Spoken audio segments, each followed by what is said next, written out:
Did he ever wake up? Oh, well, then you definitely should have knocked him, man.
Somewhere else, people can scroll through it on their own if they want to see it.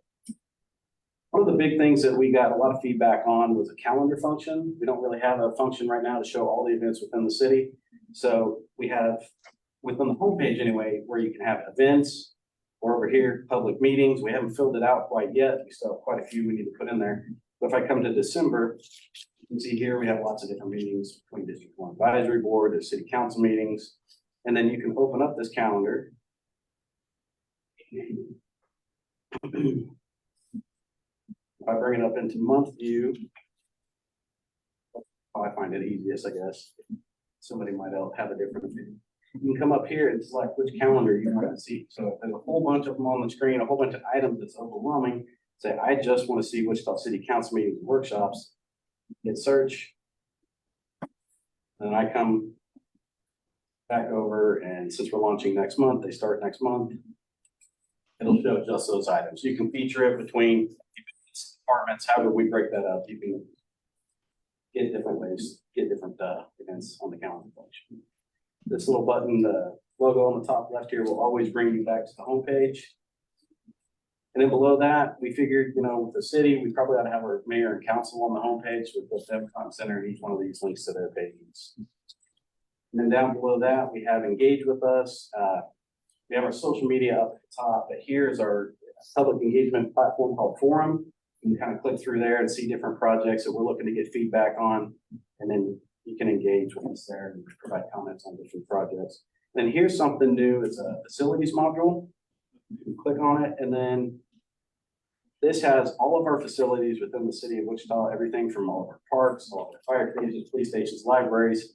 And then again, it's also something you can come in here and you can filter it out by features. So if you're looking for ponds or bike paths or something like that, you can do that kind of a filter, or you can filter it by facility type. So I want to see just police stations, and I can search, it'll filter the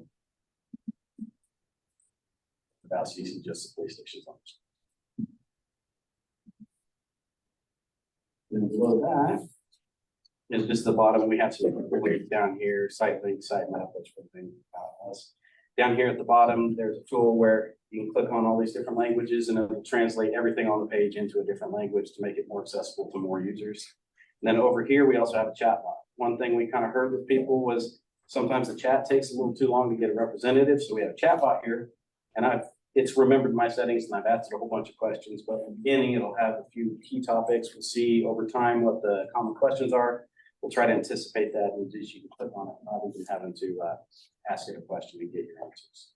And then it also gives you the opportunity to upvote or downvote whether you like the answer or not. And so that helps us go in and train it and make it smarter. So the next time you ask questions, it can help anticipate and answer those questions. So if I dig down into the department a little bit.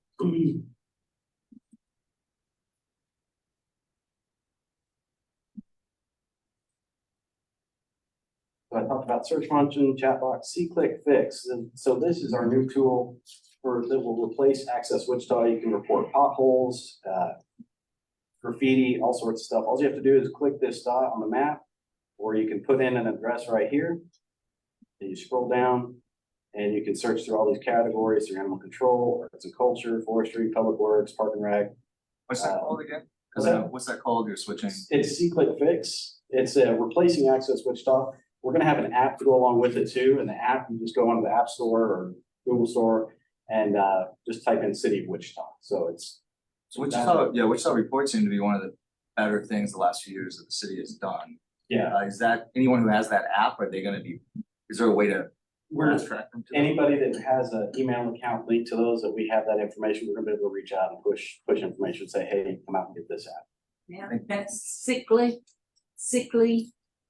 What did you say the name of it was? C-Click Fix is the company, but we're calling Is it that City of Wichita. It's just the just company. called it Yeah. City of Wichita? Yeah. So when we go to Google, we can Yeah, download City just of type in City of Wichita. That gives us some flexibility, so it's not just a reporting tool. If we want to build onto the app in the future and give additional features, we're not linked to just a reporting tool.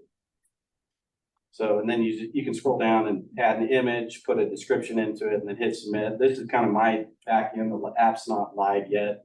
And then you can submit it and get email updates or text updates on the project. Well, one other little thing since you're here. Are you going to have a little link that says best way to use this site? We're gonna have some how-to features in there, and we're gonna build those out here in the coming months or so, and then have some videos to help explain. We're hoping that some of this is simple enough to navigate on its own and it's intuitive enough, but we're also gonna have videos out there to help explain some. And we'll also have a contact bottom, say contact the webmaster, open to any feedback. If you don't like something, let us know. We're gonna constantly be looking at the data, taking feedback and adjusting and making sure we're not just set to this website how it is now. We want to make sure that it's evolving and fitting the needs moving forward. So then this is mobile friendly. So the way this is built is staff can make updates to the web page and it automatically makes it where it's mobile friendly and they don't have to do anything special on the back. So that's one thing we've heard a lot about too, is make sure it's mobile friendly. I talked about user profiles. So you can come up here. There's a link on the home screen. Just say create account or log in, come up here and then create an account. And then what that can do is you can sign up, get in there without picking that. You can sign up for different notifications. So if you wanted every district advisory board meeting, District 1, we can go in there and say a week in advance, a day in advance, send out a notification that this meeting's happening. And you can sign up for as many or as little of these as you want. You can get emails, text messages. So anything that's on the calendar, any of our news releases or email lists that you put on there, newsflash, that sort of thing. We can set it up different ways so it can send out before a meeting or immediately when we publish something, it'll send out a notification. Are you gonna automatically transfer things that are already subscribed to? That's another thing is that we can't legally just transfer people into this, so we're gonna have to notify people, hey, you're gonna You have want to it shift over over here, but we're not gonna do right away, do away with some of the things like the constant contact. We're gonna make sure we're sending out in both places for a while. So I talked about improved user navigation. We're hoping that this is just a lot easier for people. ADA compliance, that's another thing that was big for us. Once we go live, we'll have this thing called Audio Eye. They can't put it on our site, I guess, until we're live. But for those who have different abilities, we have these different things in here that you can change the contrast on the page. It makes it easier on their eyes, easier to view, just different things. You can change the font sizes. I don't know if I would like that one, but and then the font here, what I thought was interesting, it can change to different kinds of fonts if one's easier for you to read.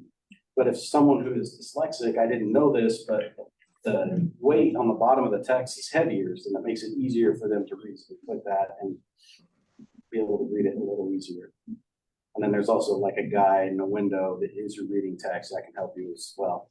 And the cool thing about this feature is that if you're on a public computer, as soon as you exit out of that tab, it doesn't remember those settings. So the next person coming in behind you cannot see what you're looking at.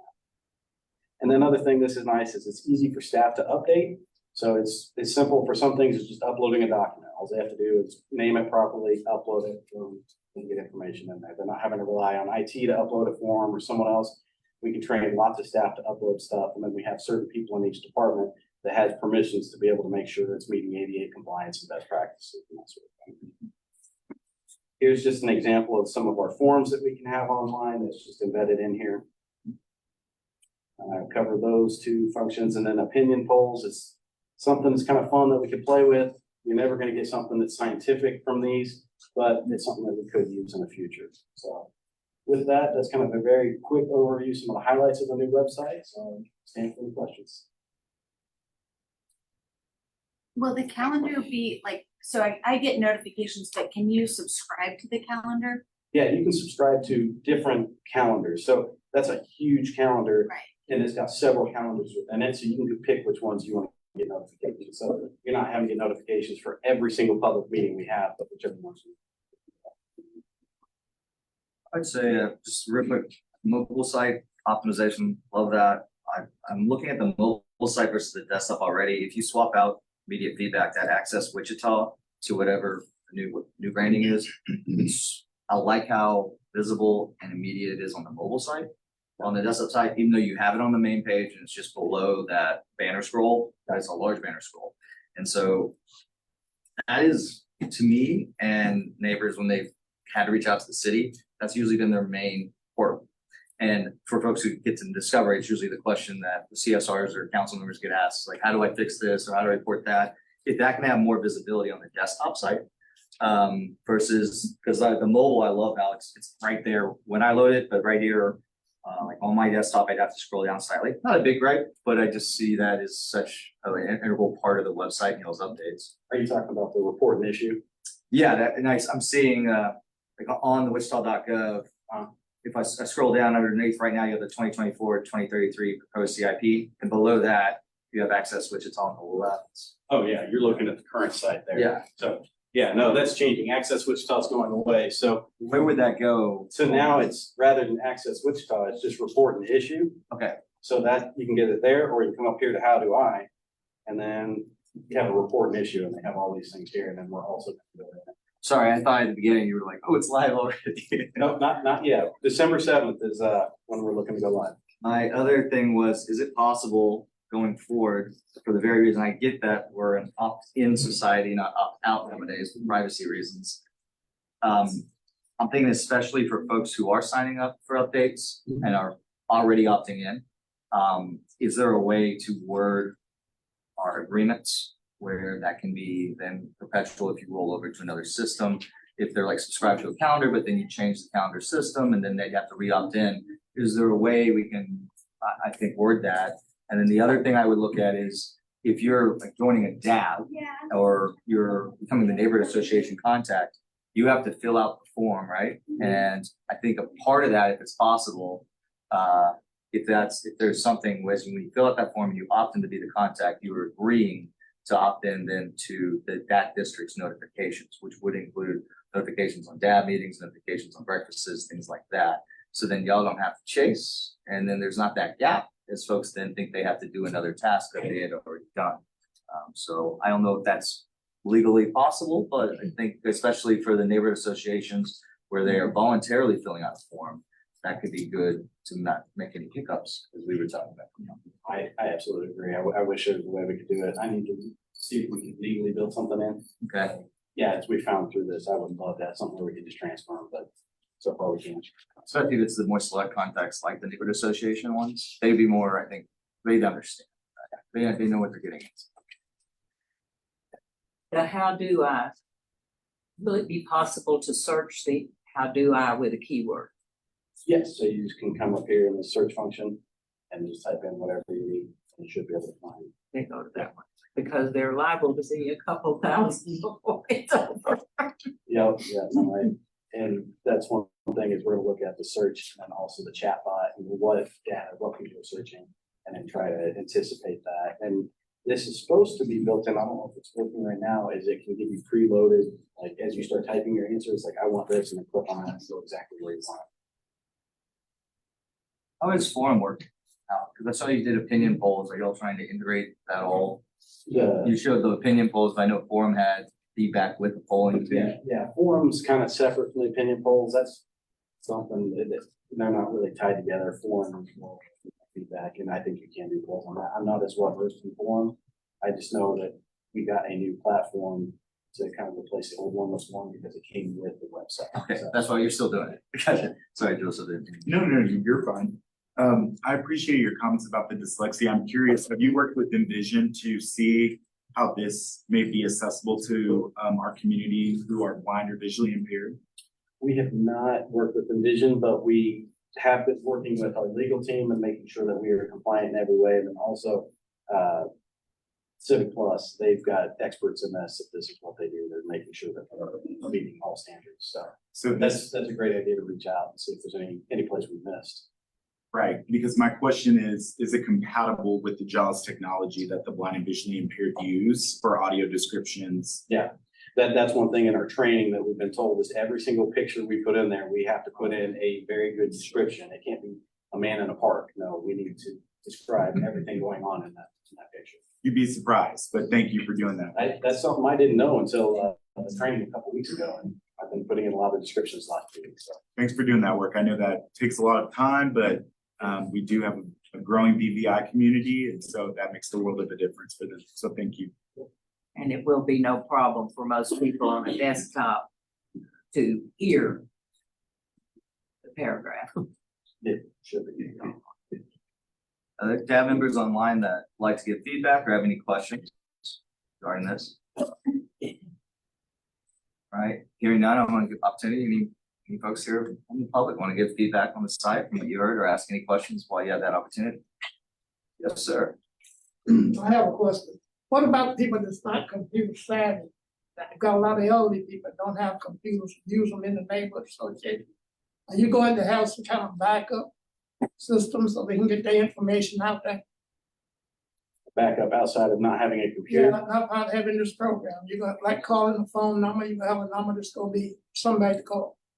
I mean, as far as, I think it would be as far as coming to your neighborhood resource centers, that sort of thing. No, not so much that. And then we also have our call center as well, that you can call things, dial Wichita, you can dial in as well. Make sure you let people know that, because a lot of people, I'm gonna say probably close to half our population do not have access and know how to access this. But that's another thing that we need to look at, probably improve as well. But as far as the website and this is concerned, we haven't expanded quite that far yet. That's a good point, though, to maybe, as y'all push out the website and notify the neighborhood association contacts and HOAs, mention the phone line as well, just reiterate that. All right, anybody else questions? Thank you. Members of the public? Thank you so much. Good luck tonight. Nice time. Thank you. All right, we're gonna go ahead and get into the staff reports then, item number 1. And if fire is available, we'll start with fire.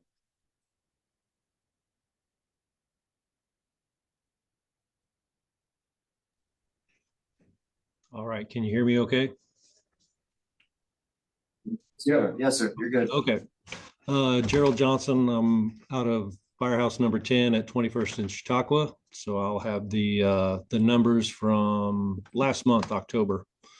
So last month we had 28 calls for fire alarms, 491 medical alarms, 80 calls for service, and 275 that are deemed other alarms, just kind of miscellaneous type calls. So a total of 874 total alarms for District 1 last month.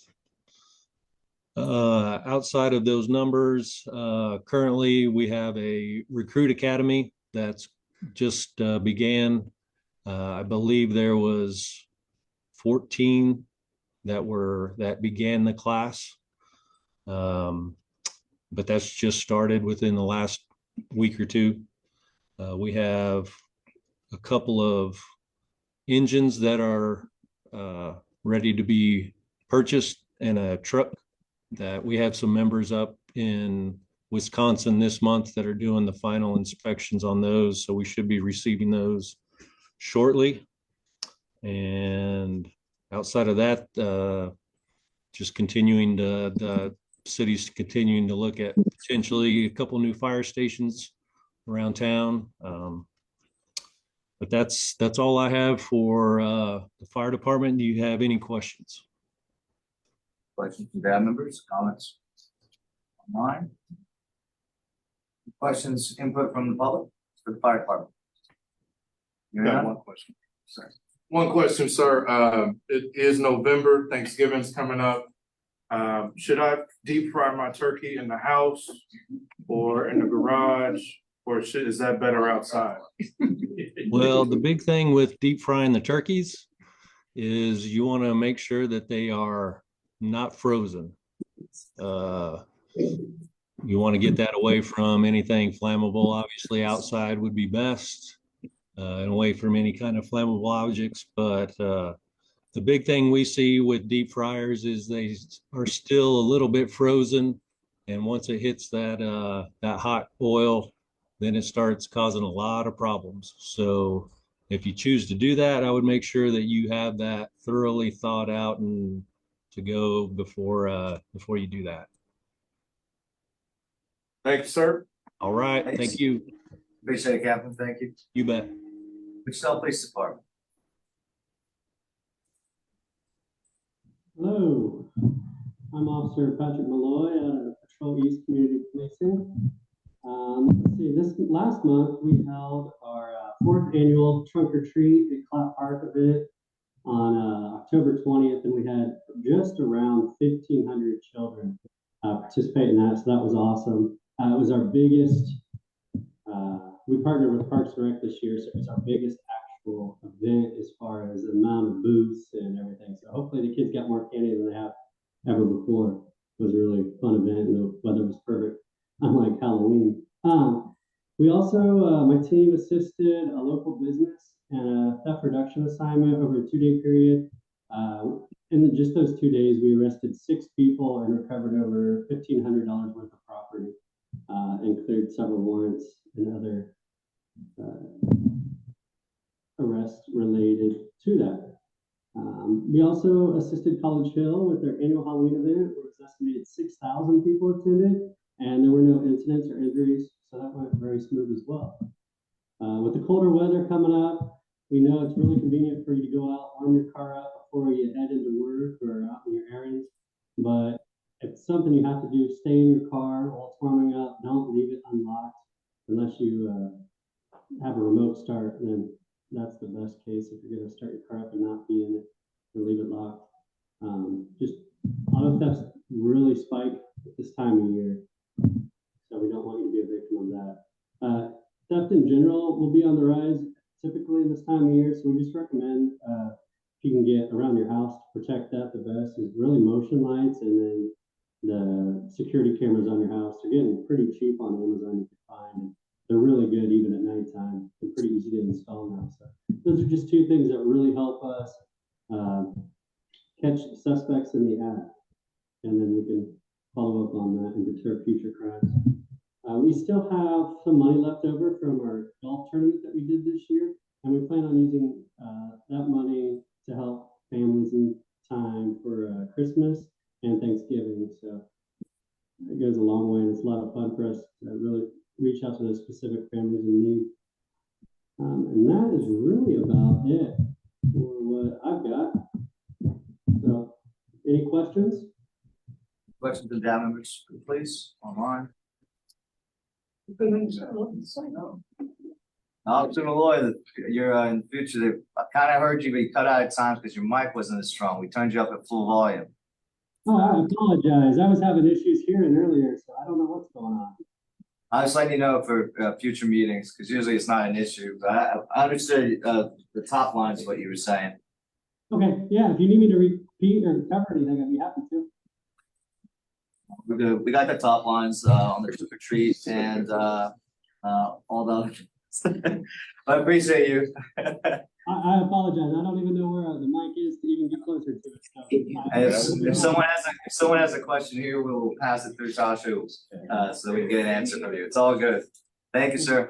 of course, I did have a question. I put it in the chat. I've got a sore throat, sorry, so I'll let you read that if you could. Yeah.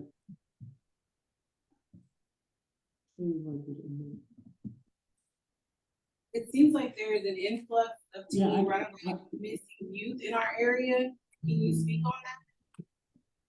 Yeah, I don't have any answers about that. I have not heard about that. You know, I think part of that might be with the new chief and our new PIO. I don't know where you're getting the information from, but we're really trying to get that out as fast as possible to an audience, the Wichita community, so we can really locate those children as fast as possible and get them back to where they can be safely. So I don't know if that's maybe why you're noticing it more. Is that where you're getting your information from? Is our department page? Yes, that information was coming from the department page. Yeah, it looks like you replied yes. So no, that's really good to hear that, to see that you're getting that information and you're aware of it. That's exactly our goal, is just to get that information out quicker to the community so we can help locate these youth and get them returned back to safety. And then it was a two-part question. Once they're returned, are resources shared with parents or guardians? Yeah, we have an entire unit devoted to exploited missing children's unit. And then there's 2 officers that are actually assigned to Runaways specifically. And then they follow up with the resources. And then we also have liaison officers with TCF. And then we also have DCF officers at the EMCU location as well. Yeah. Then if runaways are flagged, it means they're like a habitual child that runs away a lot. And that we found that they are more at risk. And so then more resources are devoted to that family.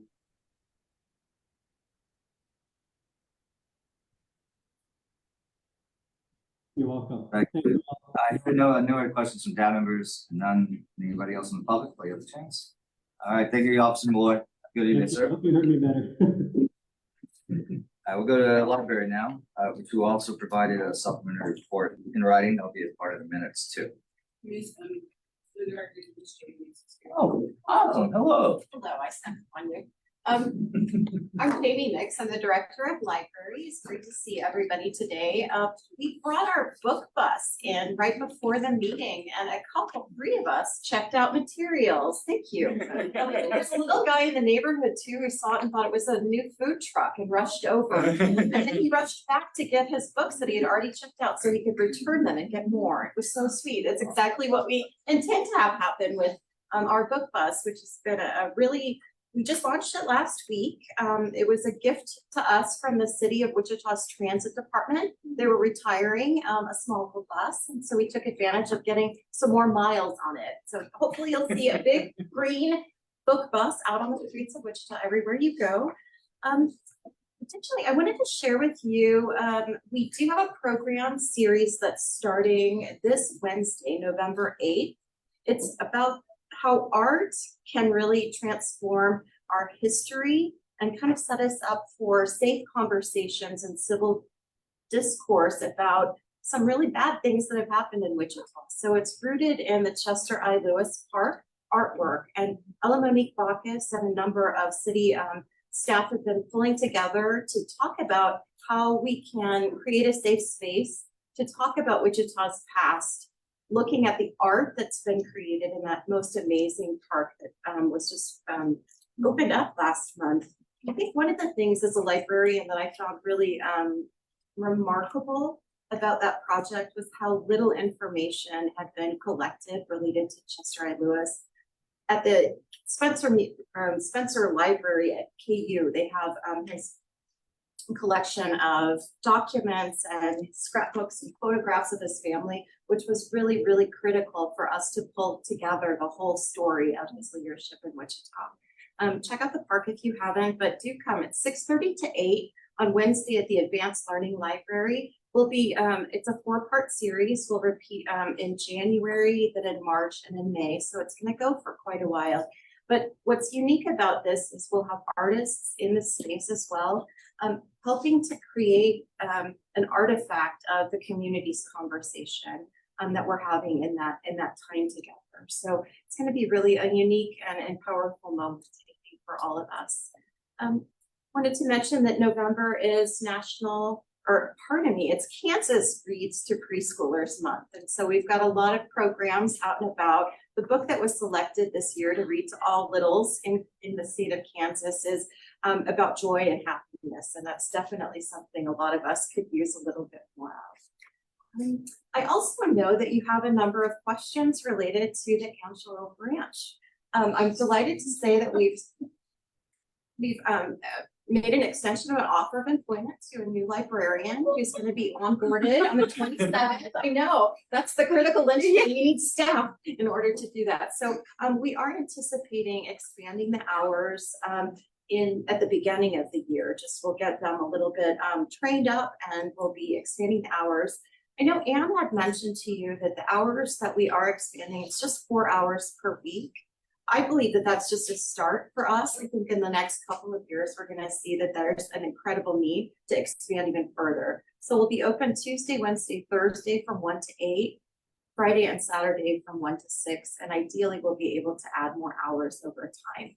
But the approach that we're taking right now is we need to get to know our neighbors and our community. I think with those limited hours and the limited staff that we've had at the location, it's been run historically with 3 part-time employees. And now we're adding a full-time librarian, and support obviously is coming from the Evergreen Library as well. But we're expecting robust programs. We're expecting a lot of outreach and engagement. We're expecting our card holder numbers to increase, our circulation to increase, especially combining that with a branch remodel that is just launched.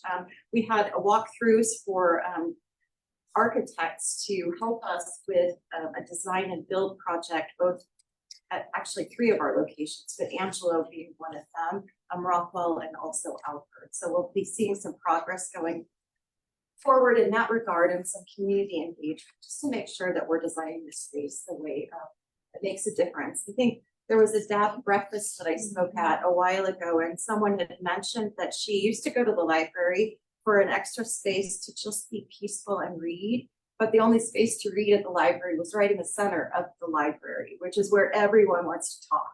And so one of the features that we're able to add through some capital campaign fundraising is we're expanding the building just slightly on the west side of the building, creating a reading solarium. So it's going to be a natural environment, windows, plants, and comfy furniture for your reading pleasure.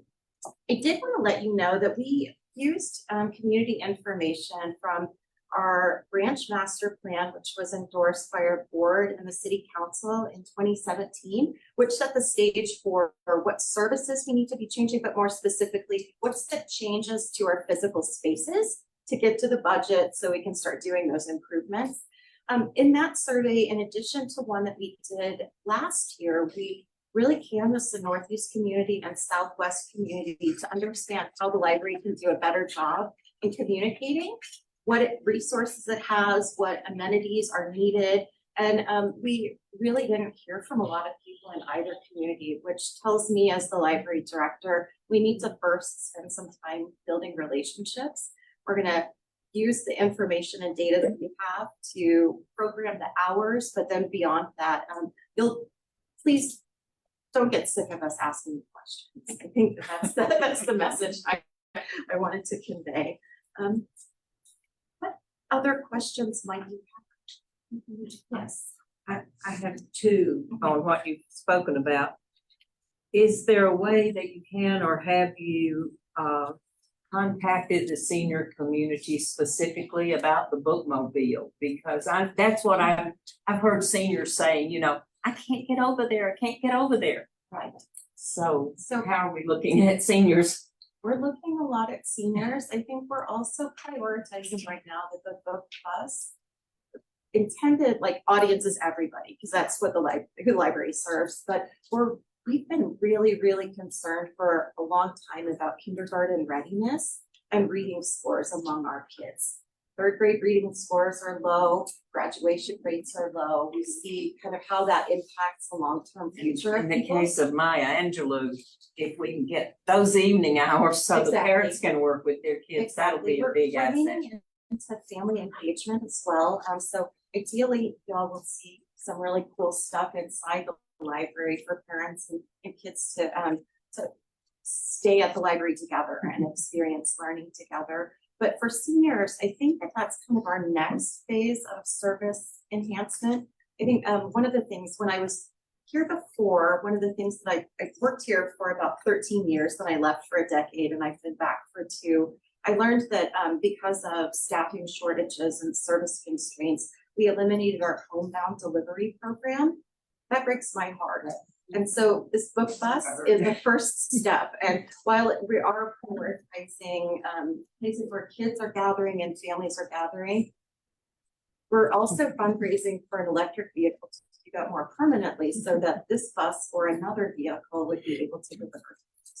Maybe we could get to where some cities do this thing with the grandparent type thing, Yeah. where we're taking care of the elderly at the same time they're taking care of the kids. And Yeah.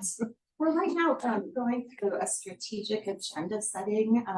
The master plan is about to end, and so we really want to know what's the point on the sphere of the library as an information and quality of life service. Where do we need to be going and putting the most of our energy? We're a lean organization like everyone in the city, but I think part of what that looks like is we've done focus groups with seniors, and we did find out that a lot of us are caring for older, aging parents and need information, but the parents need a safe space to be in. So we're looking at ways that we can program both information for caregivers, but then also some things that would appeal to individuals who have. I really just want to thank you for the forward thinking and the enthusiasm and the ideas. Thank you. Thank you so much. The best job in the city. Questions or comments? Yeah, I was actually one of the ones who had several comments, so I'm happy to see you're here, and congrats on your award, by the way. Well deserved. Appreciate everything you all are doing as well, and just want to express how much I value the work that you all do, which is why I ask so many questions, because I know the difference that it can make in the lives of so many people beyond those who want to just grab a book. There are workforce needs and different things. As the needs of the community have evolved, so have the needs of the library. So with that said, you mentioned that there was another effort to survey the community. You know when that will be and what that will look like? It's going to look like, I don't know yet. I need to get an architect to help design some of that, but it is going to look like a broader survey. We'll have some opportunity in branch, and then we'll be talking with any number of partners and showing up anywhere like here, just to be able to showcase what the idea concept is, get your feedback, what your feel is, and all of the creative ideas that come. And your new librarian will be responsible for some of that. Our new librarian is going to be responsible primarily for more programs. Right now, we have 2 staff members who can come 1 day a week and offer programs. They'll be really responsible too for connecting with community partners and making sure that we're linking arms with them. So for example, just mention, we have recently applied for a large grant to create an outreach outlet collection at the new Storytime Village Early Learning Center it's like a mile away from the library. It's like, why aren't we just considering ourselves the same?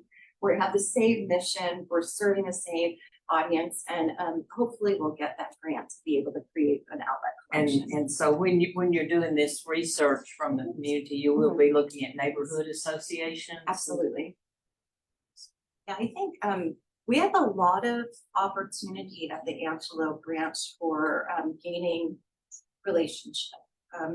Card holdership in Northeast Wichita, it's pretty low comparatively. Well, I think it's one of those things where, like, we aren't open enough. We aren't open the right hours. We aren't offering the right programs and working services. parents So are really in a bind. Are there any DAB members online? Questions or feedback before we move to the public? All right, hearing none, any members of the public have questions, feedback, public, Director of Libraries? Thank you so much for being here. You did speak up on me. Have a great meeting. Now next we have Parks and Rec, or are we doing? We're doing Public Works and Utilities.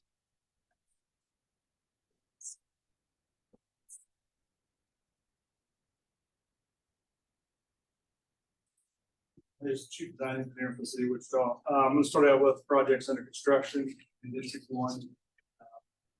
First group are dirt street paving, so this will be a 2023 program. We have Hopper from 19th to Graham, Lilac from Pike to Morris, and 10th west. Asphalt is currently in progress on Poplar. Grading work is in progress on Lilac. Construction began in October and just need to be complete in December. One of those is right out here. So if you want to go see what's looking like, you can just walk outside the building and go look at it. Pavement preservation 2023 program, asphalt overlay, wood lawn from 13th to 21st. Overlay is complete. Permanent pavement markings is something we still have to do. Microsurfacing is complete. Crack seal on residential streets is still in progress. Concrete street repairs for Southeast Boulevard from Perry to Washington is still in progress. Localized repairs is still in progress, and that's on Murdoch from Yale to Roosevelt. Brewer Community Center, FEMA doesn't have any more comments, which is a good thing. With that being said, they still have 90 days before they're going to issue the LOMAR for the change in flood elevation there. And they have a 120-day appeal process that goes on with that. Construction is anticipated to be complete in 2025. Edgemore Plaza, I'm not going to say anything because Tim's going to present on it. Commerce in St. Francis from Waterman to Kellogg. The public art component will go to City Workshop on November 28th. 17th Street, I'm not going to talk about it here because I'm going to present on it later.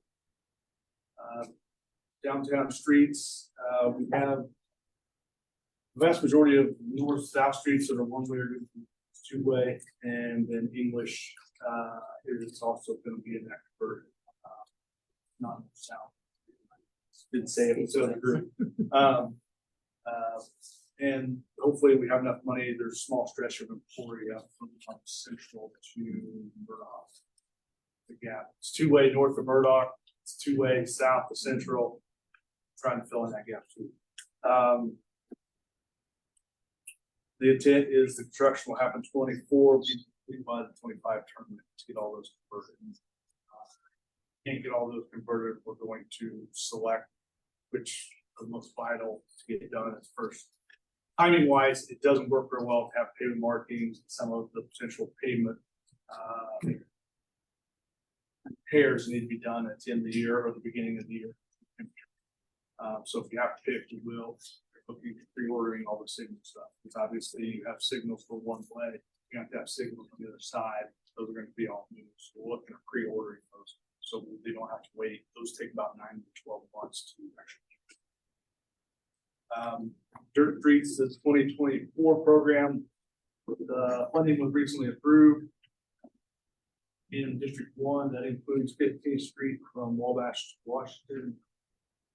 15th 15th Wabash to Washington, Batten Drive from Batten to the end of pavement. I can show you on a map where that one is, because that explanation does not tell you anything. And then 16th Street, from Hyatt to Ash. The 15th Street one, we're waiting on the railroad. We've had discussions with them. The idea is, if you know that area, the section of Washington still have tracks ready to go. So the idea is it's not being used, hasn't been used for a long time, so they're gonna have to dump a bunch of money into them to actually get them up to where they can use them. We just want to take them out, and then we can build room.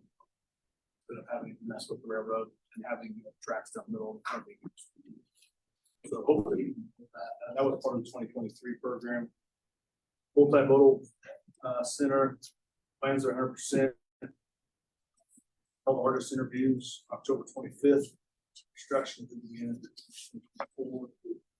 That's all I have for this new. If you have any questions for the projects?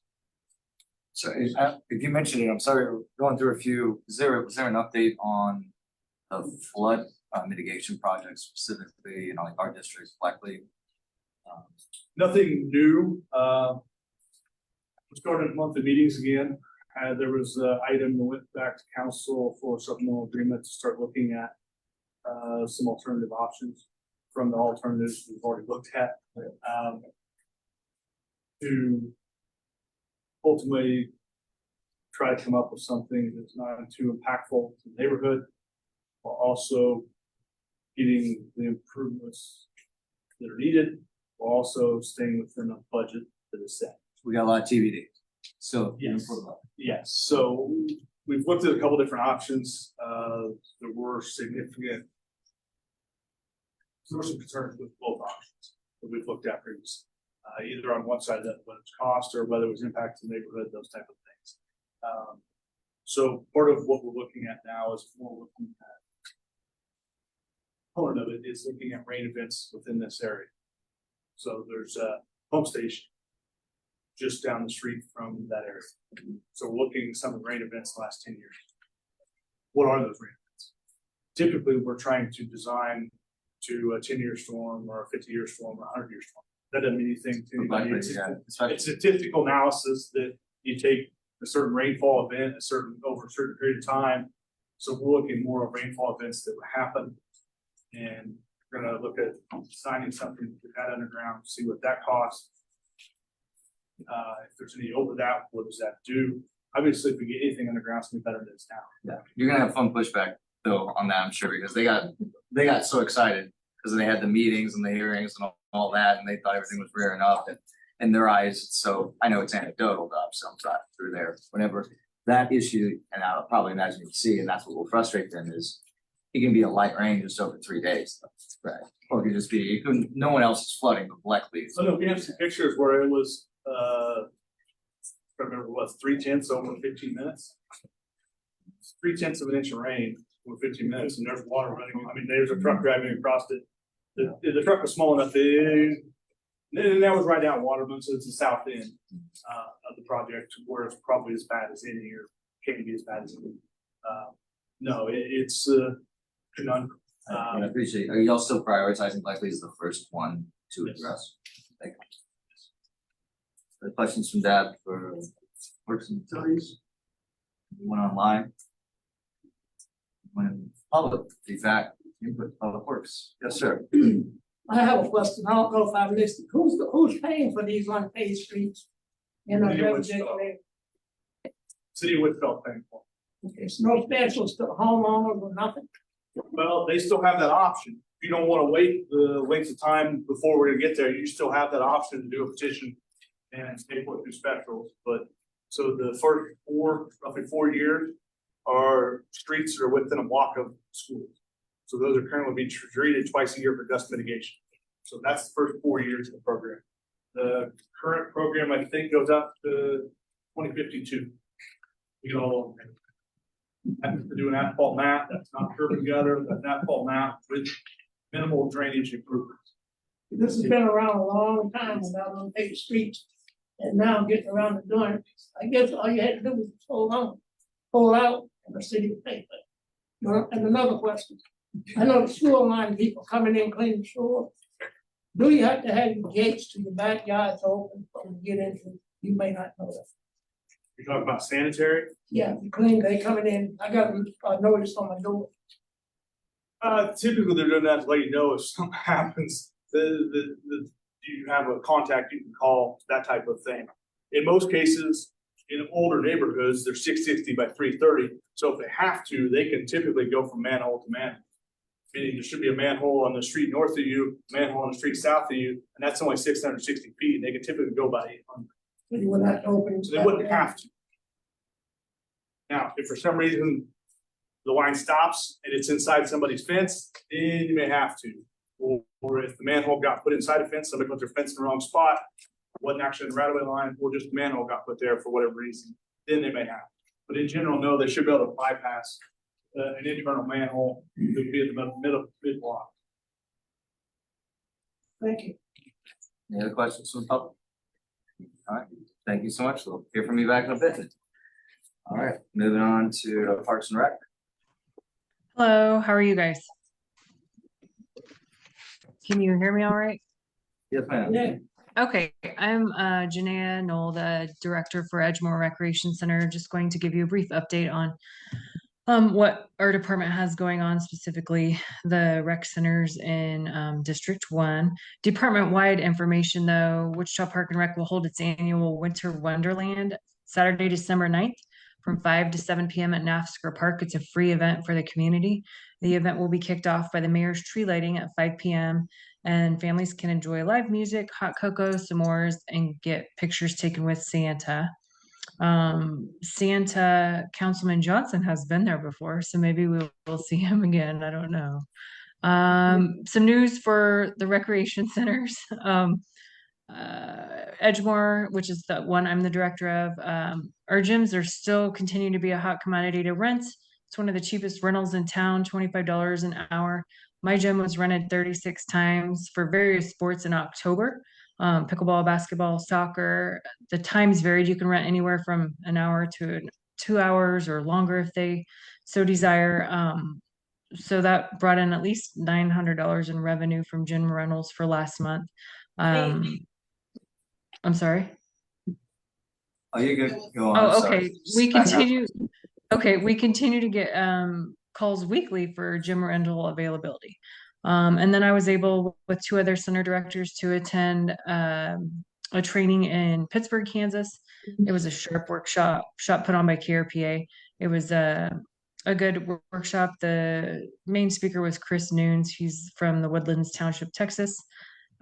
He spoke about creating relevant and meaningful programs and marketing, pricing, and evaluations. One big takeaway was the fact that we need to think outside the norm of recreation, and there are a lot of unique things that can be done, as Angela is proving to do over there at Woodard. Some of the sports that we got to play that day in the sports workshop was Gaga ball, and I've been wanting to get a Gaga pit outside. Don't know if that will happen, but it is a fun activity for the kids. Can jam, spike ball, and tennis baseball. We are fortunate to be able to attend these workshops to continue our continuing education in the recreation field. Lynette Woodard's update, she said she started her second session of basketball classes at the end of October last week. The 2 4-week sessions are 45 minutes and they will generate $208 in revenue. There are 12 participants signed up and it's for tots and youth. They hired a new drum instructor, Fletcher Miller, to help teach lessons on Tuesday evenings. They currently offer drums on Saturday mornings, afternoons, and Tuesday evenings. There are 10 students enrolled in private lessons for drums at $16 an hour for a 30-minute lesson. They're generating between 100 and 160 bucks a week.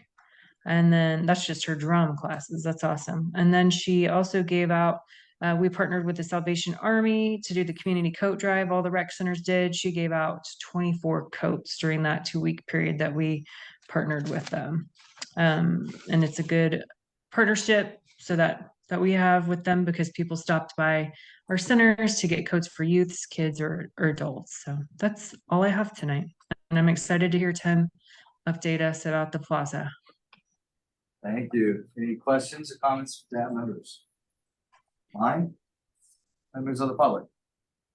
All right, thank you so much. Thank With that, you. we'll receive and file all staff reports without objection, then move into the board agenda. We'll give updates, issues, and reports from DAB members, and then we'll end with the council members. So we'll start down the line. If you have any updates or announcements? Oh, all right, on my end, the Wichita Wagon Masters are doing our Good Life grants right now, through the Wichita Community Foundation, and you have until December 29th, if you're a local nonprofit, particularly one that's younger or smaller and doesn't usually qualify for larger grants, this is a great opportunity. It's called the Good Life Grants, Wichita Community Foundation. The grant amounts varies, the average is usually around $1,000, but sometimes it can be more depending on the project. And if you're curious, all that money comes from our annual chili cook-off, or that happens in September. And so now we have the proceeds from that, and we give 100% of that out back to the community. The Wagon Masters are also doing, in partnership with the Honorary Aversus Foundation, Cargill, Jimmy's Diner, and some other great sponsors, a turkey smoking on November 21st. We will be smoking 220 to 230 turkeys with full Thanksgiving sides and everything that will be then given out by our local police to families in need that they have identified in various communities. And if you would like to come out and help us smoke some turkeys, or your organization, or someone in a company that would like to come out and just bring their own smoker or help out in any way, reach out to the Wagon Masters or talk to me after this event. That's all I got. Go vote tomorrow. That's right. If you didn't vote early. Don't vote twice. Early nonsense. That members all the updates, comments. And none. Councilmember Jones. Free round.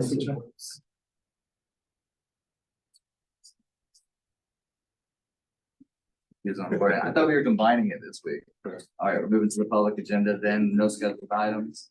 Off agenda items, if you're here and you're not here to talk about zoning case or any of the staff reports coming up in new business, this is your chance to give feedback to the DAB, the council member. All right, seeing none, moving now to council member updates. Awesome. Building upon Joseph's announcement, we are offering free transit on election day. So if you don't have a ride to the polls, you can ride one of our city buses. I'm excited that we started that back in 2018, and we've done it every election day. So no excuse if your car doesn't start, get on the bus, go vote. Make sure you exercise your right to vote. Again, free transit on election day. I don't have a whole lot of updates today. There are a few things that the council has done. If you did not see, we did approve the Housing Choice Voucher Program for 2024. Did make a lot of news. We amended our non-discrimination ordinance to include language from the Crown Act, which would stop discrimination based upon hairstyles, hair textures. We did do that, and that passed. And trying to think of other major things.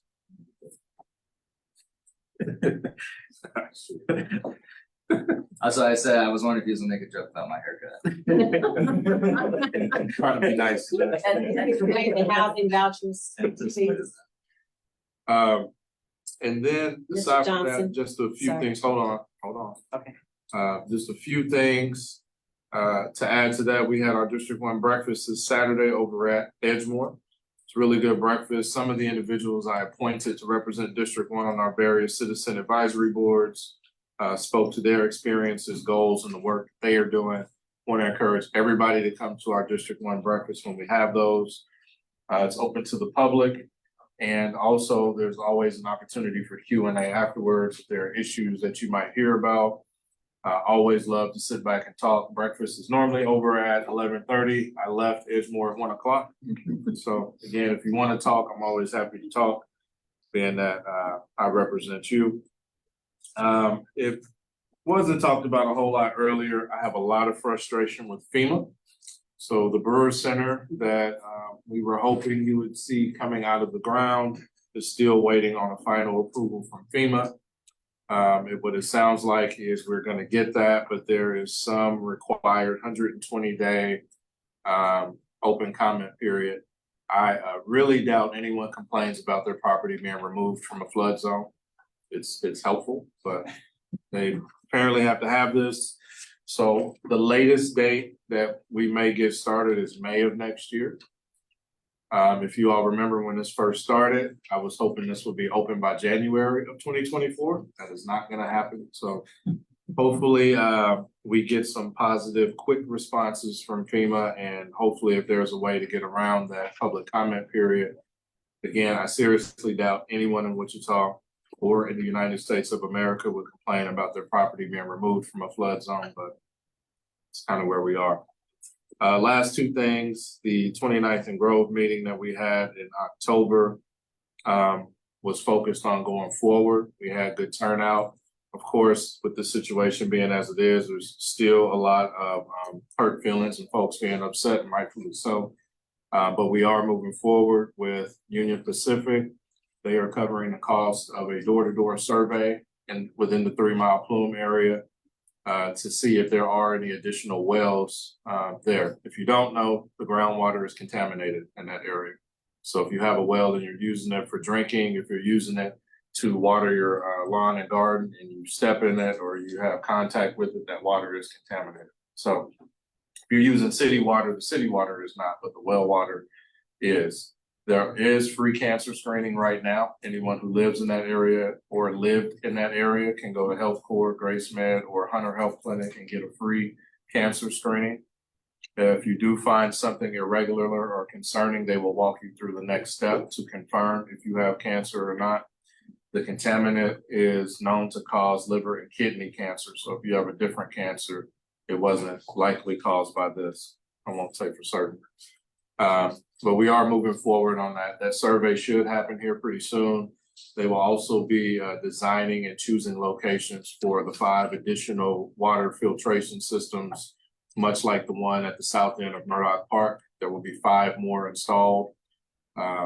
We kind of lost a year on design and engagement, so I've been pushing for let's move forward with that, get it designed and get those in the ground. Once in the ground, it's going to take about 10 years to clean up that groundwater. So the sooner we can get that in the ground, the better, and we're all moving forward towards that.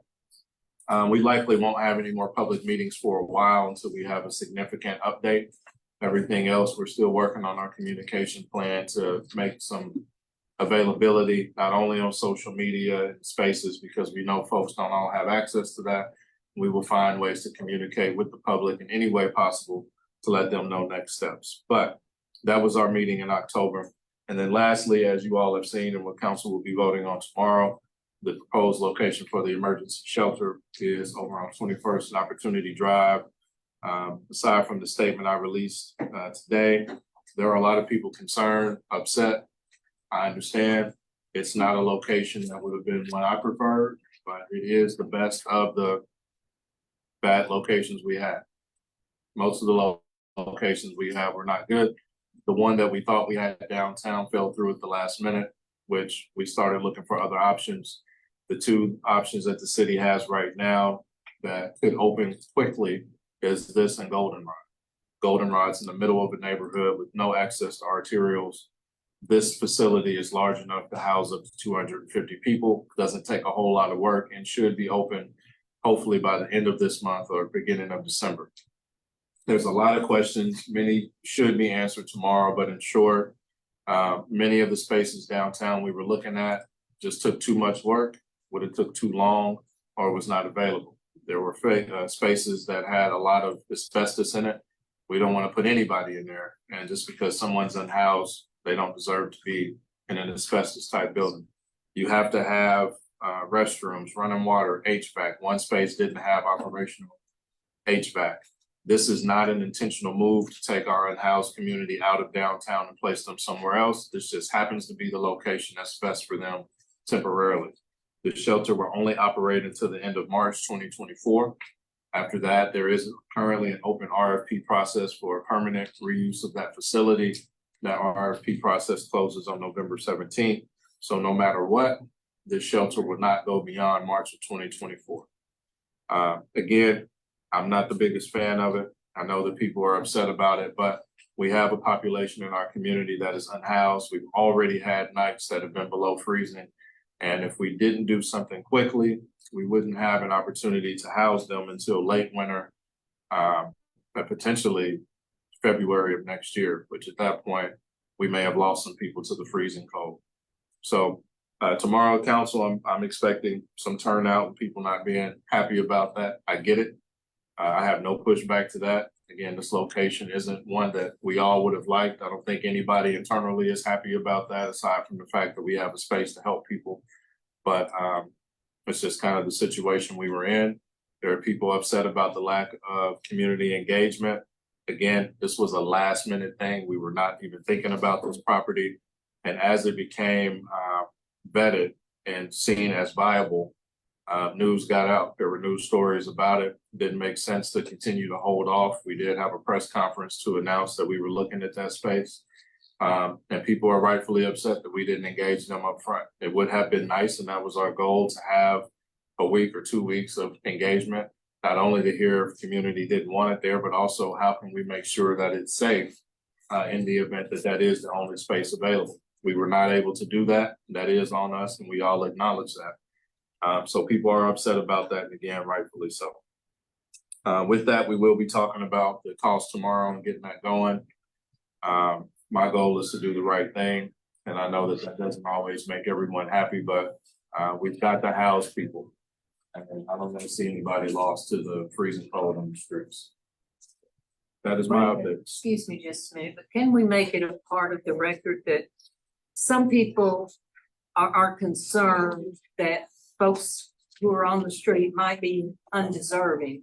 And can we make it a part of the record how many of these folks are in bad health? And when that's made better, then they could be contributing members of the community, as well as our military who have suffered because of their military service, and the folks with mental emotional issues, which is another thing that we as a city are trying to compensate for and to help to make better.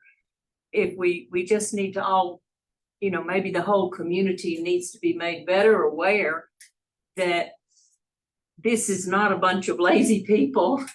And in addition to it being our goal is as human beings to take care of our brothers and sisters. Yeah, I just look at it as these are humans, no matter what folks think of them, I don't think anybody deserves to freeze to death on the street, no matter what they've In the done or richest who they country are. in the world. Right, so we got to do something. Again, there is work on the long-term plan of a campus somewhere downtown and maybe some mental health services down south that has not materialized yet. And even if they agree to everything tomorrow, it wouldn't be built to help out this year. So this is a temporary solution to that. We go to the public, any other members of DAB, questions or comments? Are there ARPA funds specifically that the city have currently to help with the houseless? ARPA funds will be used for this. It's the ARPA revenue replacement category that will be used, $665,000 to assist. But is there a $5 million budget of ARPA funds to specifically help with a houseless somewhere? Which is Not the house list. There's a $5 million allocation council made for affordable housing, which will help with gap funding and potential facade improvements within a quarter mile of the public housing units. So could that not be used for a houseless shelter? It potentially could. I've not asked housing for that, but then that significantly impacts our affordable housing strategy to provide more affordable housing for the community. Any DAB members online? First, I'll go to you, ma'am, since you have that question. I heard Councilman mention housing vouchers, and so I wanted to hear a little bit more about that. The housing choice vouchers, in short, I don't have a full presentation on that. You can sign up for that. That's what people traditionally refer to as Section 8. There is a waiting list. It is long. We've taken steps to try to speed that up. So instead of allowing folks to have their voucher for think it was 6 months. Now you're down to 60 days. So people aren't just sitting on it. You have to actively look for housing or you could potentially lose your spot. I believe that wait list is like a 12-month wait list, which sounds like a lot, but in some cities it's 3 and 4 years. So we are doing better. We could do better, of course. And our staff is working really hard to improve that, but that's what that is. And people using housing choice vouchers still face discrimination here in Wichita. There's a lot of property managers or apartment owners who will not accept that because they have their own view of people who use those vouchers. Either because of 1 or 2 negative experiences or a rumor mill about that. And some of it is they don't like the requirements. You have to make sure it's ADA accessible. You have to have arm or handrails on stairs, things like that. They don't want those additional requirements by the government to make their property safer. So it's still a challenge. It's something we continue to talk about. What measures is the Department of Transportation taking to increase route lines and the amount of time that the route lines are open in order to help grapple with this emergency unhoused person situation that we're having for this year alone? Glad you brought that up. So 2 things directly to that route. I think that's 25 or 28 that goes from downtown up 21st Street is free for the duration of this winter shelter. There are partners that we will be hoping to work with or Kind will be working with that may also provide some transportation via van or any other way. That's still being worked out. Some of their partners were doing that already for their winter shelter, but that route will be free for the duration of that. So anybody who wants to ride that route will be able to ride that for free, not just coming from the shelter. Also with transit, we just approved the contract with the organization. They're meeting now to start the transit survey. So we're going to do some extensive work to improve our entire transit system. What that will look like is meetings at DABs, breakfasts, neighborhood meetings with the neighborhood association, maybe even some called meetings that we have to get as much input from users as possible. People who love the system, people who are critical of it, people who say we should be going down certain streets and not others. We need to hear all of that to improve it. And then as we start having that, hopefully we get more people to talk about that. And then we're looking at making investments to change routes to make them better serving of community, maybe adding buses on certain routes, trying to do maybe strategic grids. So a grid is the most efficient way, but it costs so much. We need more buses and drivers. But there may be areas of town that have a grid and others that feed into it. One good announcement, I'm really glad you said that. I just met with Transit this last week. And as I was talking before, we want to get to a point of having second shift transit. We need, from the total number of drivers we have for to do what we're doing now, we would have needed an additional 13 to 14. When I started that conversation, we had dropped from 60 drivers down to 48, which means we needed like 15 to get back to where we were just for what we have now, plus that additional 13 to 14. The good news is Director Tan told me we're back at 60 drivers. So we've been able to hire some drivers. We also do free CDL training, so you don't have to have a CDL to become a bus driver. So if you know somebody who wants to drive a bus, we'll train you, we'll get you your CDL, you make some decent money. And when the contract negotiations come up in 2 years, I'm sure they'll get paid even more because we really need drivers. So if somebody's interested, definitely apply Wichita Transit. We'd love to have you. Any other members of the public, questions or comments for the council? Sorry, I have one more question. I have a few more questions, actually. So I know that I have also seen people very upset about the emergency winter shelter moving on Opportunity Drive. And I've gone back, I've listened to the district breakfast. I've listened in on the press conference that the Council of Elders had. I've scoured social media to read comments. I wish fellow DAB board members were here so I could better understand. So my question is, do you have an understanding of what the concern is? Because lack of communication to me is a vastly different issue than we don't want that here. think those are two separate issues. And so I'm trying to wrap my mind around what is the core of the problem of an emergency winter shelter moving to Opportunity Drive? Because we all can't say not in my backyard. I think it's half of, we don't want that here.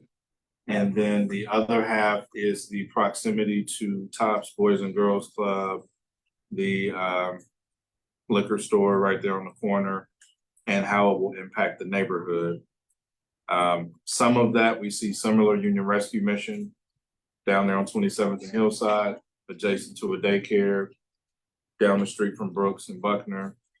I think also people are concerned that Opportunity Drive will look like Topeka, but Humankind's facility has never looked like that I've seen. They do a really good job of bringing people inside with all of their belongings and working with them. But, you know, a lot of it is also all the other issues that this part of the community faces, and they feel like this is yet another. But as I said in my statement earlier, this is an opportunity for us all to collaborate and work to ensure that people are taken care of. It's an opportunity to make sure that, you know, we start building a plan for when this final facility is together, we have those partnerships and collaborative efforts. But I think it's half and half. Folks don't want it there at all. And then also some of those concerns. So if I may, a follow-up to that, I've had the opportunity to speak to a few of the facilities that are on Opportunity Drive. And I would just encourage the community, and I would encourage DAB board members that if the concern is safety and security, one, that's noble, right? But as we look at Maslow's hierarchy of needs, right? Like we've got to keep our vulnerable safe and secure as well. And two, I encourage you to go and tour the facilities that are on Opportunity Drive. They have some of the best safety and security measures in place.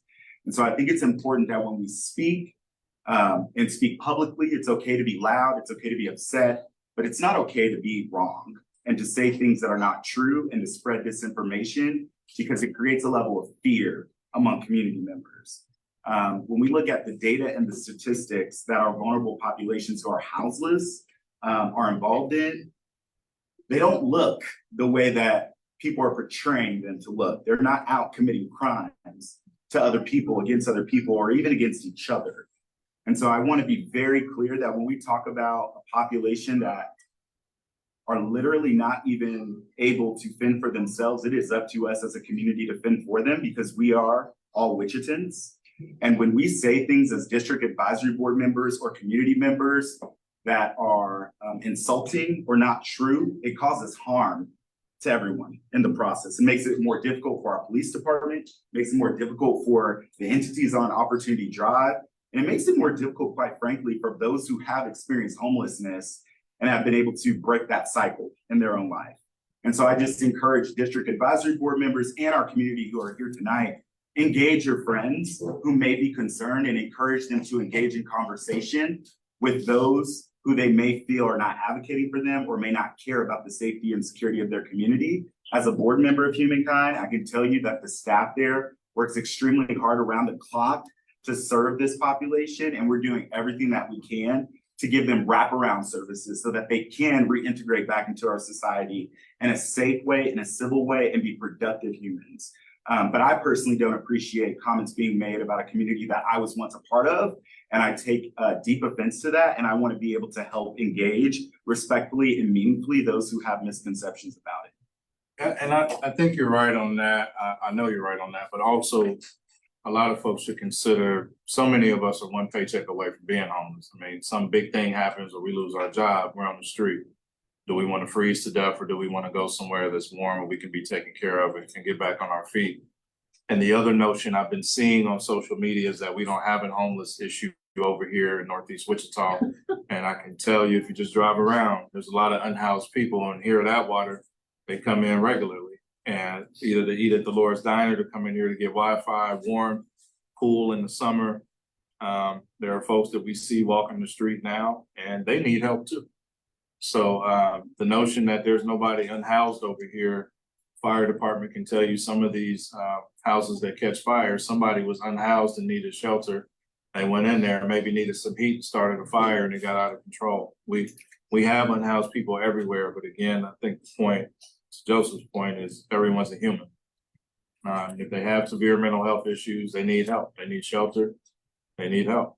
If they had some bad decisions in the past, they're still human. They need help. They don't need to be out there in the cold.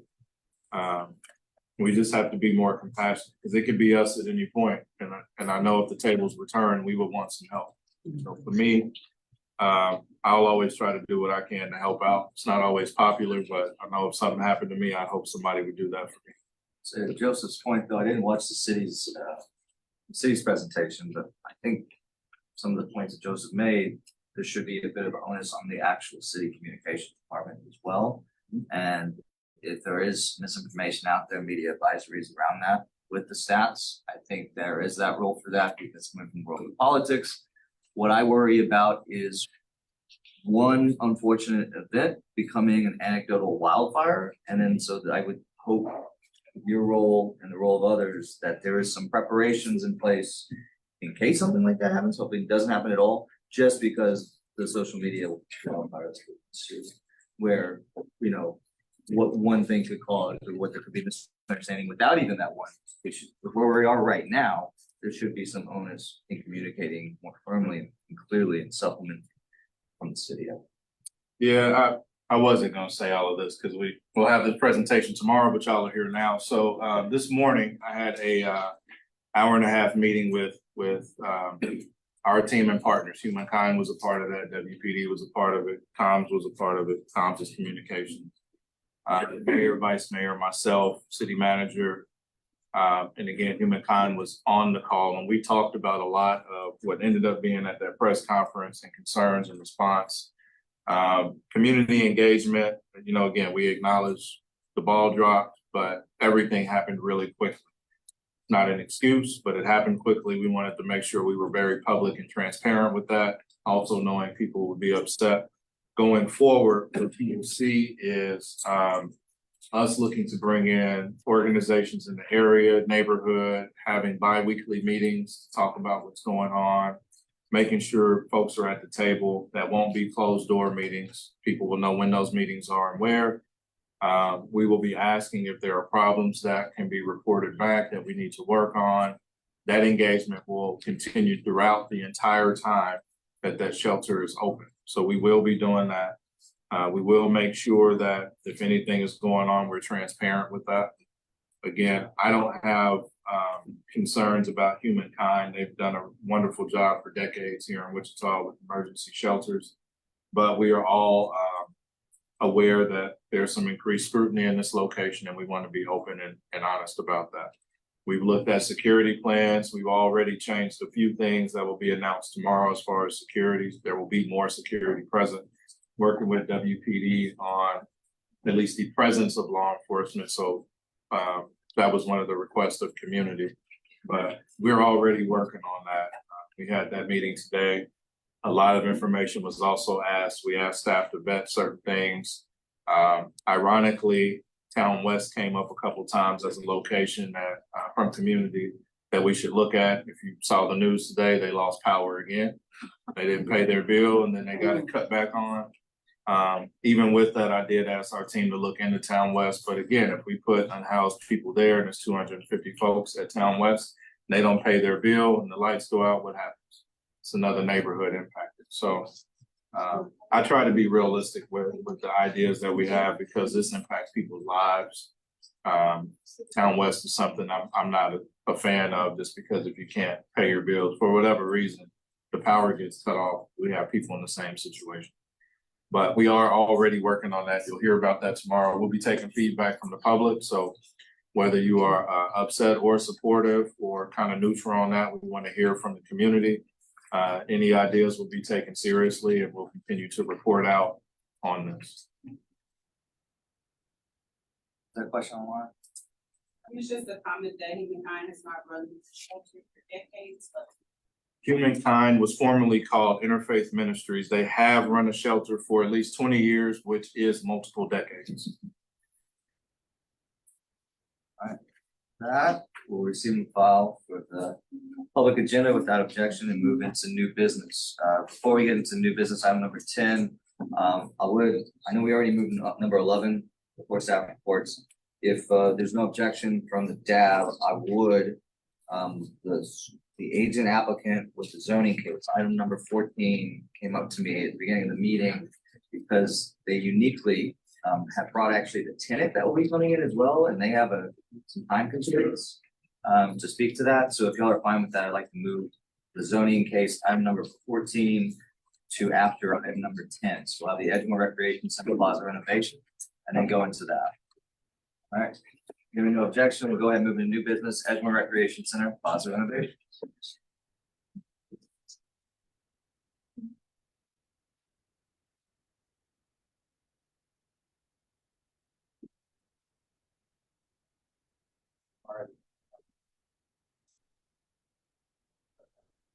Can you hear me? Or is it on? There you go. Okay. My name is Tim Kellums. I'm in Public Works and Utilities Engineering. Here to present to you on a project that I'm pretty jazzed about. We have a lot of awesome, great projects going on in the city. But this is one I'm very excited for.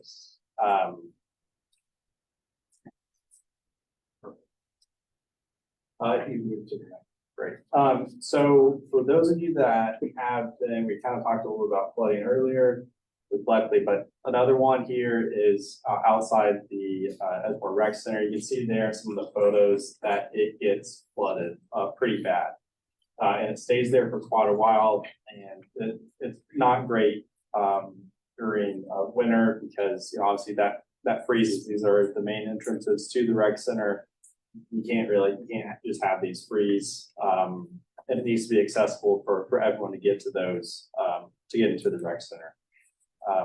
Also, it gets really hot during the summertime. There's not very much shade out there. It is a problem. It maybe was a good design when it first went in, but it's no longer really serving the purpose or creating a good welcoming space for that rec center. So a little bit of background. Gardner Design for Wichita has been contracted with Rock Hall Services to design and improve the drainage in the plaza. Since we're going to go through and update and fix the drainage here, I figure it's a good time to go ahead and make some other improvements to the plaza. It's estimated that construction will start early next year, and our plan is to have it all completed before summer discovery SOD starts, because we don't need to have construction going on with kiddos running around. So that's the goal, is to get it done by early next year, or excuse me, in May, probably early in May. So I have a little bit more, some really good renderings that Garver put together for us, and I'll be a little bit different after this presentation, so if you'll bear with me for it. So the project is to replace the concrete in the areas. Again, the main thing is that water's pretty much pooling in those areas, and it also gets really, really hot. So establishing a new drainage system is really critical for this to work. Otherwise, we didn't really do much. So that's really the main thing, is getting the water off the plaza. The other thing is, since it gets so hot out there, there's pretty much just a sea of concrete out there. By installing trellises, and you can see there they're kind of the hatch pattern kind of to the north and to the south, as well as adding some trees to try to help create some shade. Adding to our tree canopy is something that we'll actually be talking about later today. So any opportunity that we have to plant some trees, help create shade, help cool these temperatures is also going to be is a great thing to do while we're here. The other thing is that the ramps aren't great where they are right now. The handrails need some help. The other thing is that, when things are installed a long time ago, they didn't need to be ADA compliant. We're trying to make this updated to be ADA compliant, help make sure that it's safe for everyone to use, especially since it used to just be a whole bunch of stairs. So trying to make this as welcoming and accessible as possible. We're also going to add in a rain garden. City of Wichita is a pollinator city, so trying to increase pollinator habitats where it's possible. This proved to be a pretty good location to start doing that, introducing a rain garden, because we are dealing with water, trying to get water off. So I would think this is a good project to install a rain garden on. I think you go to the next, perfect. So for a little bit more detailed view, this is just snapshots from the plan, from the planting plan. These are from plan view, so looking down at the site. There's kind of a lot here to look at, but once we get into the renderings, I think it'll show a little bit more exactly what we're planning on doing here. So there'll be pockets within inside the plaza that are planting beds that we're installing. Essentially what needs to happen is, if you basically look at the site kind of right here, we're basically taking the water, which is pooling on the north side of the rec center, which is to the top part of your screen. Basically, we're taking the water and running it counterclockwise around and through the plaza. So we're installing planting beds and installing a drainage system to capture that water and get it off the plaza, as well as introducing trees and some nice plants in there to help soften the entrance and soften the overall feel when you walk into it. There are a couple other things that we're going to be fixing while we're out there. I think I mentioned that we're going to be revamping the ramp getting into the plaza, which is going to be great because right now it needs some love, as well as fixing some other broken pieces of concrete, as well as the walls that help enclose the plaza. So some of that's just kind of showing its age. So our goal here is to try to make sure that it gets freshened up and still continues to serve the public. You go on to the next one. So here are some images, kind of what the trellis might look like. Again, these renderings show it coming up here will give a much better idea, but the idea is that we'll be providing some overhead shade into these areas, making it kind of a place that you want to actually be in. Because right now, you really don't want to be there. You kind of just walk in the plaza and you're like, okay, it's time for me to leave. So that's one good thing that we're trying to do here, is create a wonderful space, especially, with summer discovery, parents come in and picking up their kids and everything. We're trying to kind of keep them engaged, trying to have a place for them to kind of, converse with their peers and other families. If you could actually go back a slide, perfect, thank you. At the very top of the screen, you'll see that there's a sidewalk that we are now connecting from the parking lot to the existing playground. Right now, we don't have a very good route to get you from the playground or from the parking lot to the playground. So this was a great chance to, hey, we really need to improve our connectivity to the playground here. Right now, we're just walking across grass. Let's go ahead and do that. So that's one thing that I think a lot of families will be happy about, even if they're not going to the community center. You go to the next. And then if you pull up those renderings.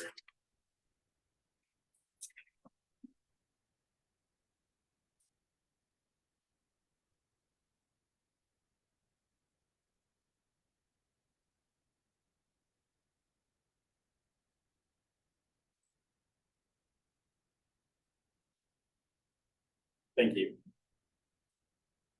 So you can start to see here this rendering of what the plaza will start to look like. You can start to see having more trees involved, softening that experience as you walk in.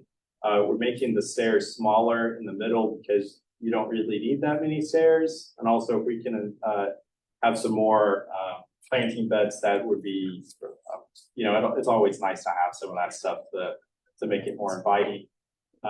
One of the interesting things about this project is that we're creating different spaces for gathering. So again, kind of as I mentioned, not just a place to walk through, but a place to hang out and spend some time. We are going to go back with some colored concrete, try to replace the existing ones that were there, trying to kind of stay with a little bit of the flavor that's already there, especially since it's there's brick walls and everything. So trying to kind of pay a little homage to what the design was before, keeping that true, but also introducing some new things. Can you go on to the next one, please?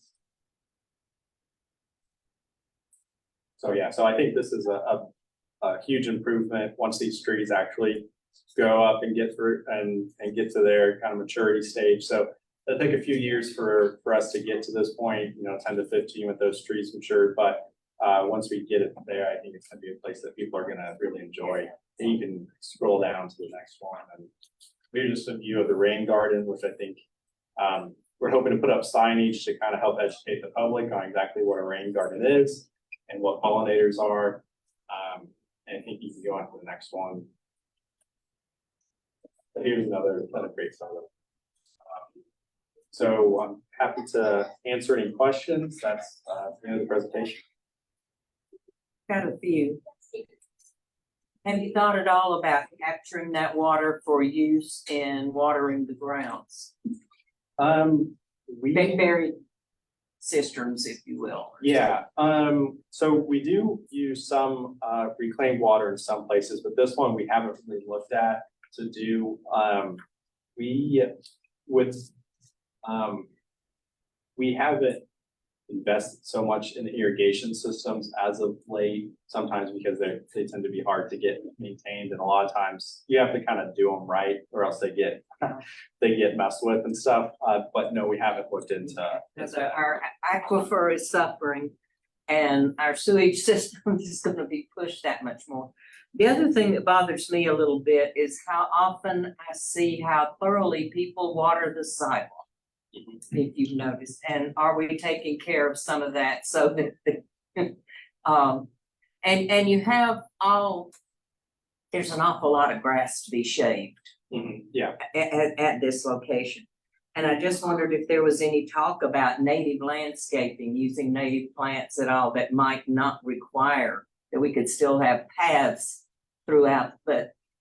Yeah, well, that's one thing that I really like native, but I think there's and that's one thing that I'd like to kind of promote how wonderful they are and how needed they are. I think in some cases, they bring critters along with them, and I think some communities aren't super happy about. Yeah, so I think it's kind of a learning and education process on the beauty of that. So I think the rain garden, we're using native plants in there. That's moving in the. Yeah, we're trying moving to. in the right direction. Yeah, I think Okay. education first, yeah. Okay. And are your trees gonna be evergreens or deciduous? They're gonna be deciduous. And what are we looking at for leaves? Maintenance could be a nightmare. Yeah, so I think most of what we're gonna be doing in terms of maintenance, in terms of the actual shrub beds, is that we already have a company that goes through and maintains the splash pad. And I think from what I've heard from maintenance staff, they do a pretty good job. That crew does a good job. I think the idea is to help roll some of this into that. I think in terms of some of the leaves, I think that just kind of comes with trees. It would be nice if there was landscaping, composting on site, because that's another opportunity to teach people Yeah, that they don't have to put it in plastic bags and send it to the landfill. and yeah, no, I agree. So as far as you know, what happens with the leaves if these people take care of? I'm not sure exactly what that group does. I don't know if we tag it. I can't speak 100% on it, but I imagine that we do not bag them and we just kind of At least leave take it them and to recycling. or chop them up so much that Chop they're 'em. yeah, Yes. yeah, trying to keep that decomposition on that. Yeah. We'll say thank you, no feedback. I've seen that blow through when it's split. Any other data members online? Members of the public? I only had one and I'm sorry, I'm not familiar with this facility myself. But on your renderings, I'm wondering, is there, particularly from the parking lot, is there instead of steps, is there an ADA ramp somewhere for somebody with a wheelchair? Yes, yeah, we're actually expanding it to make it better than what's already existing there right now. The rails there are terrible and we're just getting some much needed done for accessibility. Okay, so that's one element that changes. It's Yeah. better ADA access. Okay. On the south side of the property. Okay. I just thought of it. Will it be closed? You don't have to close down the center and all, do you? Great question. No, we aren't closing it down. That's one stipulation that we're requiring is that at least one entrance has to be open at all times. So we're not intending to close it down or any downtime associated with this. It may be cumbersome, but one entrance is gonna have to be open at all. Thank you. Thank you, Christine. So we're gonna move to the zoning item number 14 right now. For anyone online or first time with the zoning, the flow we do is this, staff will present on the case, staff members will ask usually clarifying procedural questions, for more information around it. And then the agent applicant gets an opportunity to present. At that point, the staff members can ask questions, to the agent applicant, then the public will have an opportunity to say anything they want to say or provide comment. At that point, it goes back to the DAB, no more members of the public can provide comment, and DAB members will vote on it. Thank you for being here, Scott. Thank you, sir. Scott Wadle from the planning department here to present this one. And a quick disclaimer is that I actually live in the neighborhood, but doesn't influence our decision. We do this as a staff team, so. But just want to get that out of the way. So in terms of the staff report, thank you, Tasha. Thanks for the graphic there. So this building, if you're familiar with it, it is immediately south of Hyde Elementary School. It's at the intersection there of Oliver and First Street. The applicant in this case is applying for a conditional use in order to allow personal care or personal improvement service. Tasha, if we can go ahead and go to the next graphic. Here's a zoning map. The property is currently zoned GO, which is general office, which allows, as you can imagine, office uses. You can see the majority of the block, at least along this side of it, is zoned for the same use, GO. You can see that commercial is LC down at Douglas there. Across the street, you've got residential zoning, TF3, in fact, for duplexes across the street on Oliver there. And then if we go to the east of this property, you'll see that there's brown zoning, which is the multifamily zoning. So, and then the white, of course, is SF5 zoning, single family. So, that's the zoning. If we can go to the next graphic, please. So here's the map from the comprehensive plan. I really would like to update the comp plan, but at this point, what this one is showing is recommending residential in this area. But I would keep in mind that the comp plan is kind of a higher level. These things are intended to be taken with a grain of salt and a little bit zoomed out. Next slide, please. Here are photos from the site. So you can see that there's an existing building that's been there for quite some time. It's my understanding that the applicant has renovated that, and we'll have a chance to explain that. Next one, please. So again, just photos from the site. You can see the residences across the street. You can see the school to the north. All right, anything else, Tasha? Is that the last one?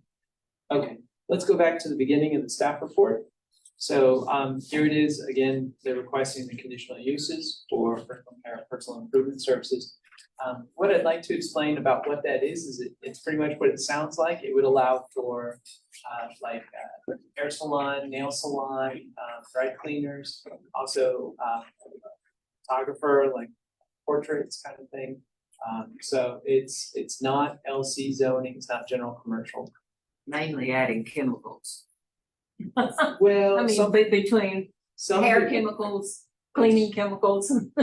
It depends, that's true. Nail chemicals. That is true, it would be allowed, but it depends on, it would allow for some uses that are intensive like that, like dry cleaners, depending on where it's done though, sometimes they send that stuff out. Let's see, next page then, background.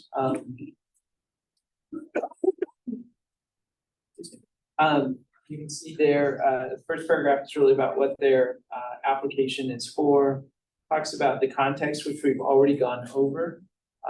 Case history, there was property was platted in 1930. There's been no zoning cases associated with it.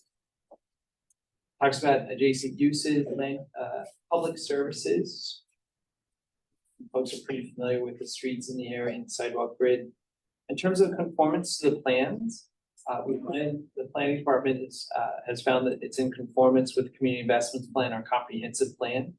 Again, because it's infill, making use of an existing facility. We also found that it's in conformance with the places for people plan, and again, really leaning on the infill and contributing to stability in the area. So our recommendation is for approval with two conditions. And these are typical conditions that are added for conditional uses, so nothing out of the ordinary there. And then you can see our the golden factors, which are cited in the staff report 1 through 8. So with that, I'll stand for any questions. Any questions for staff before we go to the agent applicant?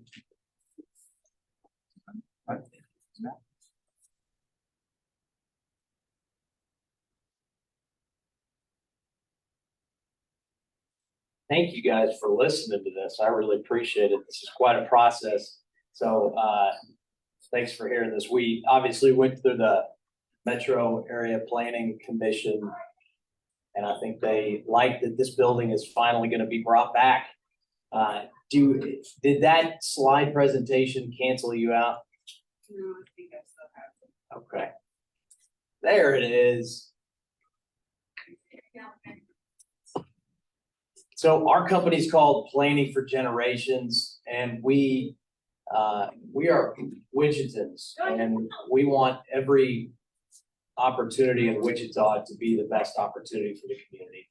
So this building was for nearly 50 years one of the original Pizza Hut franchisees. So it was a family business, and when we got in there and we bought it in September of 2022, it was clear that that family spent over 50 years, and as family businesses do, when they wind down and the patriarch died, the business kind of died with it. And so I saw an opportunity in College Hill and Crown Heights and restore it, bring it back to the community. Kind of a fun thing that happened 1 year later, which was last month. Actually, it's 2 months ago now. Technically, in September of 2023, we had an open house for primarily real estate people for the greater Wichita area. And there were over 65 people in there. And not one of those people had actually been in that building before. So that's kind of a cool thing when you can revive something, especially that's in, again, College Hill and Crown Heights. So it was a Pizza Hut family office, and we want to carry out that private office. We would like to deliver for you a beautiful salon that the community can actually enjoy. And since it's right off of Kellogg and Oliver, it's very accessible to the entire community. And we're very blessed that the Poffenbargers that are here tonight, we got Mallory and Devin. Mallory is a wonderful business that she's going to put in there.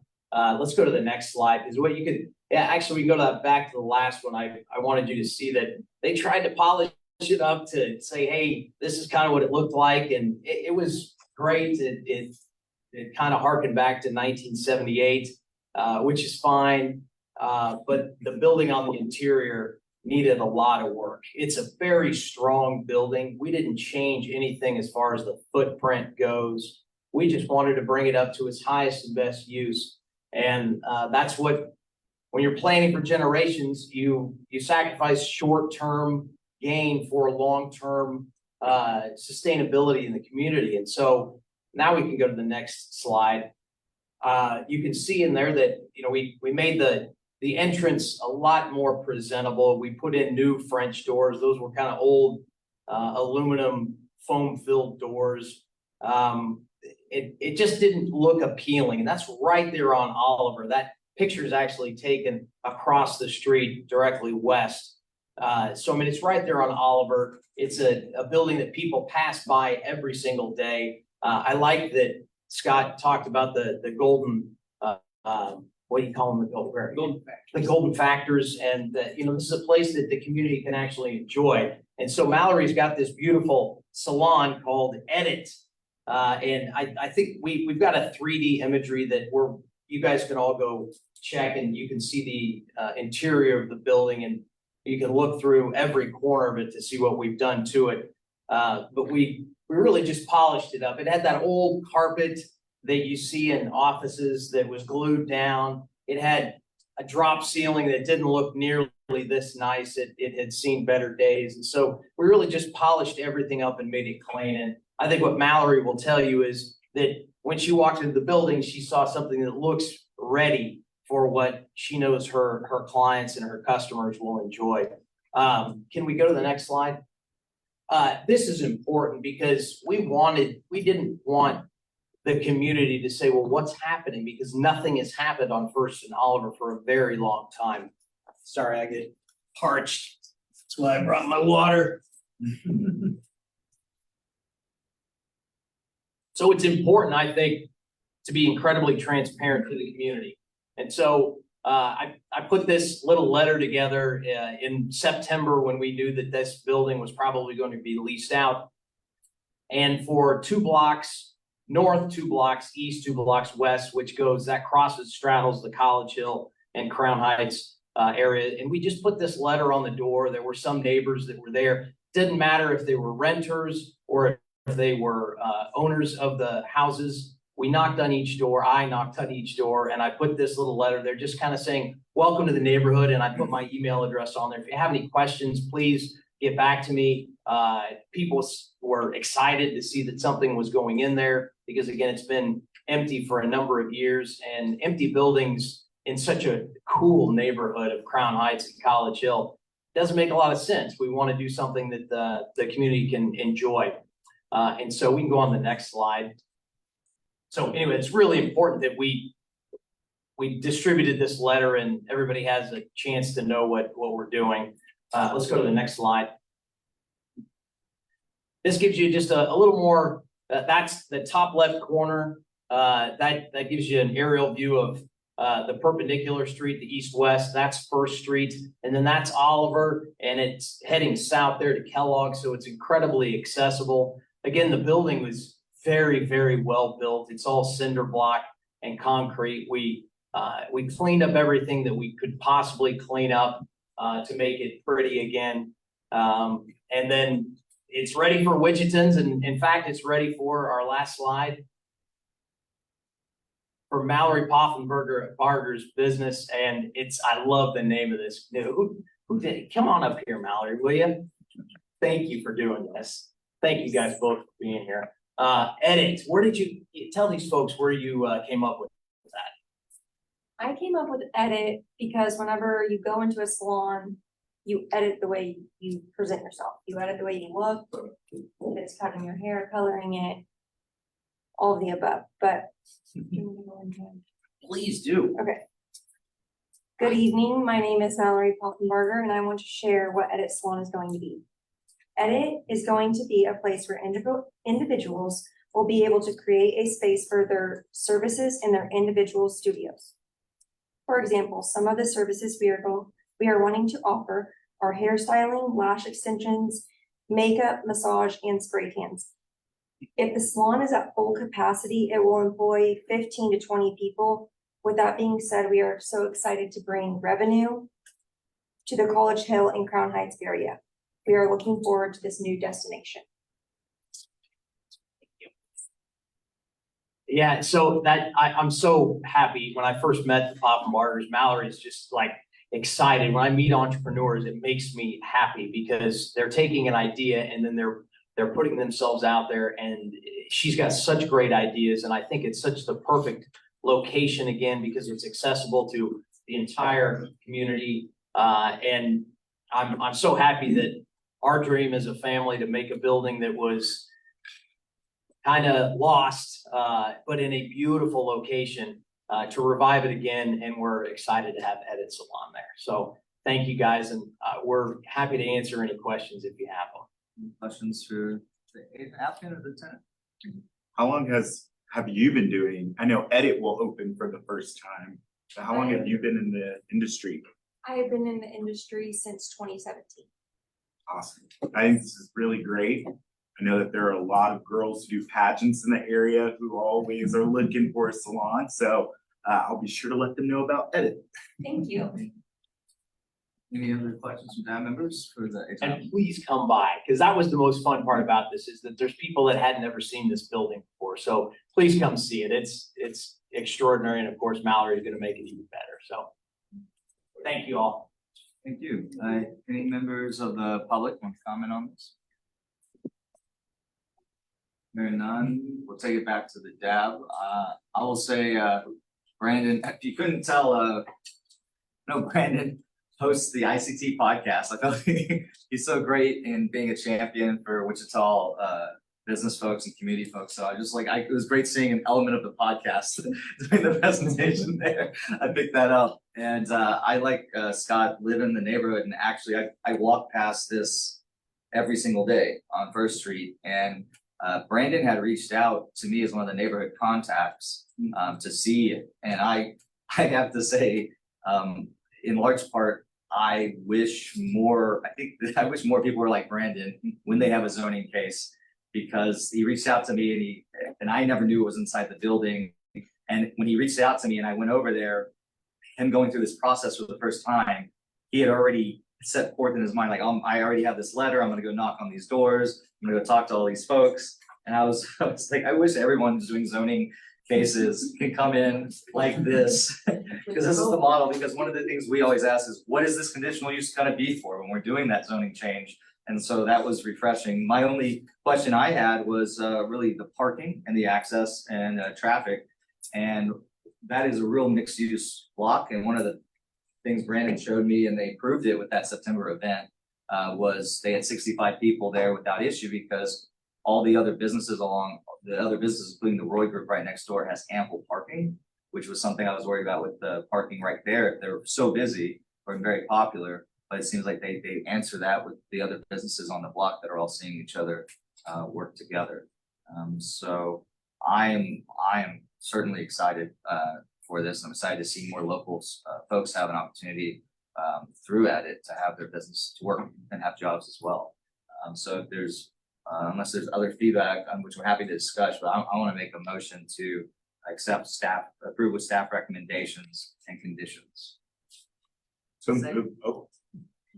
go right ahead. Go for it. Second. All right, any discussion online or in person? I want to echo your statements about what renters and owners. Thank you for including the renters in that discussion as well and going door to door. I think that's incredibly important. We've had great guidance and I appreciate you guys. It means a lot to us. Thank you. And it's pretty exciting to see young people developing the mature architecture in this town. I'm just really excited about it. No additional comment. We'll have the vote. All in favor of approving with staff recommendations and conditions, say aye or positive sign. Aye. Any opposed? Hearing none opposed, take that as a unanimous vote. Thank you so much for being here. They had a question at the beginning of the meeting. I know usually these cases don't go up to city council the next meeting. Is it like usually 2 to 3 meetings? Because Mallory is wanting to start her business, so what she was saying. 21st. Ballpark, like 21st. 3 weeks usually. I don't know, maybe that's too far out. I don't normally do the scheduling. I mean, get in touch with the planner who's assigned to the case. I'm sure. Yeah, it's not on the agenda tomorrow. We don't have council next Tuesday, so it'd have to be the 21st or after that. Nice, thank you all for being here. Thank you guys. Thank you so much. All right, we're gonna now move to item number 12, Dakota City Tree Policy Project Update. Thanks for being here, Scott.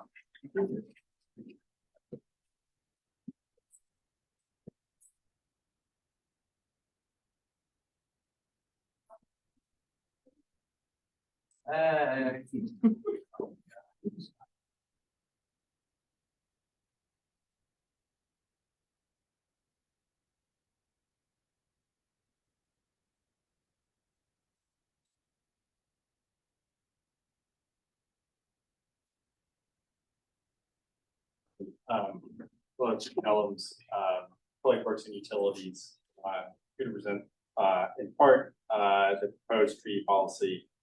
Kind of provide you an update on that. Sean will be, doing part of this too, so it's kind of a tandem thing up here, so, if you have questions, sure, either of us will be able to answer them. If you go on to slide 1. All right, so really the main goal here is to protect the existing tree canopy. It's one of our most valuable infrastructures that we have, and something that needs to be maintained and taken care of and strategically planned for, especially considering that it takes years and years and years for them to actually mature. You can't just plop it in and see all of the benefits from it from day one. So one of the main things was, as noted on here, diverse tree canopy. That's one thing that we're seeing that's been an issue, is that the Siberian elms that were used a lot throughout the city, they have been dying. They have elm disease, and that's one issue with not having a diverse tree canopy. You took out 3 of mine. So, this policy, is geared towards public projects and things within the city right away. So this is not on private property or anything like that. This is for city property, public projects. You can move to the next one. So really kind of so a little background, we kind of started this conversation and kind of moved forward, and then we received this NASA study, which was done, which it's a very interesting read. If you get a chance, you can just Google the NASA research team, Wichita Environmental Justice and Climate Change Report. It's a very interesting read. If you haven't, it takes into account how heat and kind of how the city's developed over the years, environmental justice on how trees were being planted, where they're being planted, how things were designed, different uses and things like that. It also takes a good account into who's being affected by those. So if this area of the city is elderly population, or this may be a lower income population, who's at risk by not having a great tree canopy, not being served by our pretty much our tree infrastructure. So that's one thing that the report looks at, and we'll get into that in just a moment. But to kind of remind folks that this policy is to provide guidance to the forestry and CIP, so capital improvement projects. And Sean will get into that a little bit more here. But the main thing is it helps us for internal policy on what we're doing from the city's perspective. And the other thing that's going to do is it's going to help with public engagement. That's the other thing too, is it's trying to create engagement and notify people when these types of things may happen. Move on to the next one. So I kind of mentioned the NASA report, very interesting to look at. This shows kind of how it's spread out through the different districts. As you can kind of see, most of the core of the city and kind of south central is really affected. If you kind of look at a map, that's where a lot of industrial areas are. That's also where some of the older areas are. So there's a lot more planting, a little bit more different policies that were enacted over the years. So you can see kind of as the city grew, different policies were taken, more trees were planted, and there's a lot more vulnerable individuals and our infrastructure within this core here. So there are 17 at-risk, high at-risk census tracts that were identified. You can see them on there. They're numbered based on their census tract in the city. So you can see there, I think my eyes are right. Like there's 51, there's more, there's only 17 on there, but that's the census tract that's been identified through this report. And basically the goal here is for us to target those different areas so that we are providing, trying to really help those areas that need help the most, while also serving the different areas within the community. So we're not just going to take all of our eggs and put them in these baskets. We're going to try to do so and continue to plant trees throughout the city. About 20 to 30% will be pushed and focused into these areas to try to help make up for the lack of tree infrastructure in these areas. The city tree planting plan, this will prioritize, as I mentioned, the 17 high-risk tracts. The first initiative is already started, and that's in, I apologize, can you go back one, actually? And so that one is actually, you can kind of see it, it kind of borders District 1 and District 6. It's number 4 there. It's kind of in the middle of that map there. Thank you. Yeah, so District 4 is one that's already having these plans taken into place to plant in that area. Something we were planning on doing originally. It takes a long time for us to try to do this, to plan it out, because there's a lot of trees, but there's also a lot of places to put trees. So I think they've been doing this for, I think the city arborist told me that was for the last 60 years, they've been doing it on a rotation plan throughout the city. There's 8 different sections throughout the city. And it really aligned well for us to be doing this in this area already. So now we're focusing even more so into this number 4, this census tract, because we know that that's an area that needs some help. Great. Sorry, can you go back one? I'm bouncing around the place, so I'm sorry. So the city will communicate the tree planting activities and initiatives through social media and direct communication. So that's one of the big things, is trying to let people know. Most people are generally happy when you get trees, but if you have trees that you get taken down, that's when most people get upset. So the idea is to try to help communicate and talk about that before things happen. So obviously there are some cases where, it just has to come down. But so that's this policy will help us dictate and guide us into notifying people when that's supposed to happen. We'll also identify performance metrics that we're going to be reporting on to try to ensure that this policy is actually making a difference. One thing to know is that, again, it takes years and years for these trees to grow, but as the CR, I'm going to butcher this a little bit, but it's something, there's a quote, something along the lines of planting the trees for those that aren't here today, even though you will not see it. So planting trees and creating shade, and an infrastructure for those that, even if you're not going to be able to experience it, is there for others. So I think that's kind of one of the main things that we're trying to do here, is to make sure that that's provides more equity throughout the whole city. So that's really the main goal. And it's an internal policy for us to kind of help push that and make sure that we're staying on track with different metrics. All right, I think we can go on to capital projects. Ron Mays, Chief Design Engineer. Can you go back one slide, please? I'm gonna talk about capital projects because it's mainly what me and my staff do, is present the different capital projects. Again, we'll talk about them tonight, which is one of our capital projects. So when we're designing these, we'll hire a design consultant to do what we call a design concept phase. So they look at a couple different concepts, we talk through different options, we settle on one that we're gonna recommend to the district advisory board. We come here and present it to the neighborhood, present it to the DAB, we go to city council for approval. It's just an overview of what we're looking at, lane configurations, where we're adding sidewalks, where we're adding pedestrian crossing, where we're adding signals, things like that. We're adding street bike lanes, we're adding a 10-foot wide path, we'll identify those. So you kind of see a layout of what it's going to look like, how it ties into other infrastructure in the area. As part of that, our city landscape architects, so that means Tim or somebody working for Tim, our designer and our forestry experts will get together as part of that process moving forward to look at trees that we are going to impact. First of all, looking at them and seeing how impactful it's going to be. Does it have to come out? Certain things we can do to try to save it, specifically if it's a tree in really good shape, meaning it's providing a lot of good shade. The other part of it is we're looking at planting trees with our projects, which we do now. We're beginning to see if we can fit more in.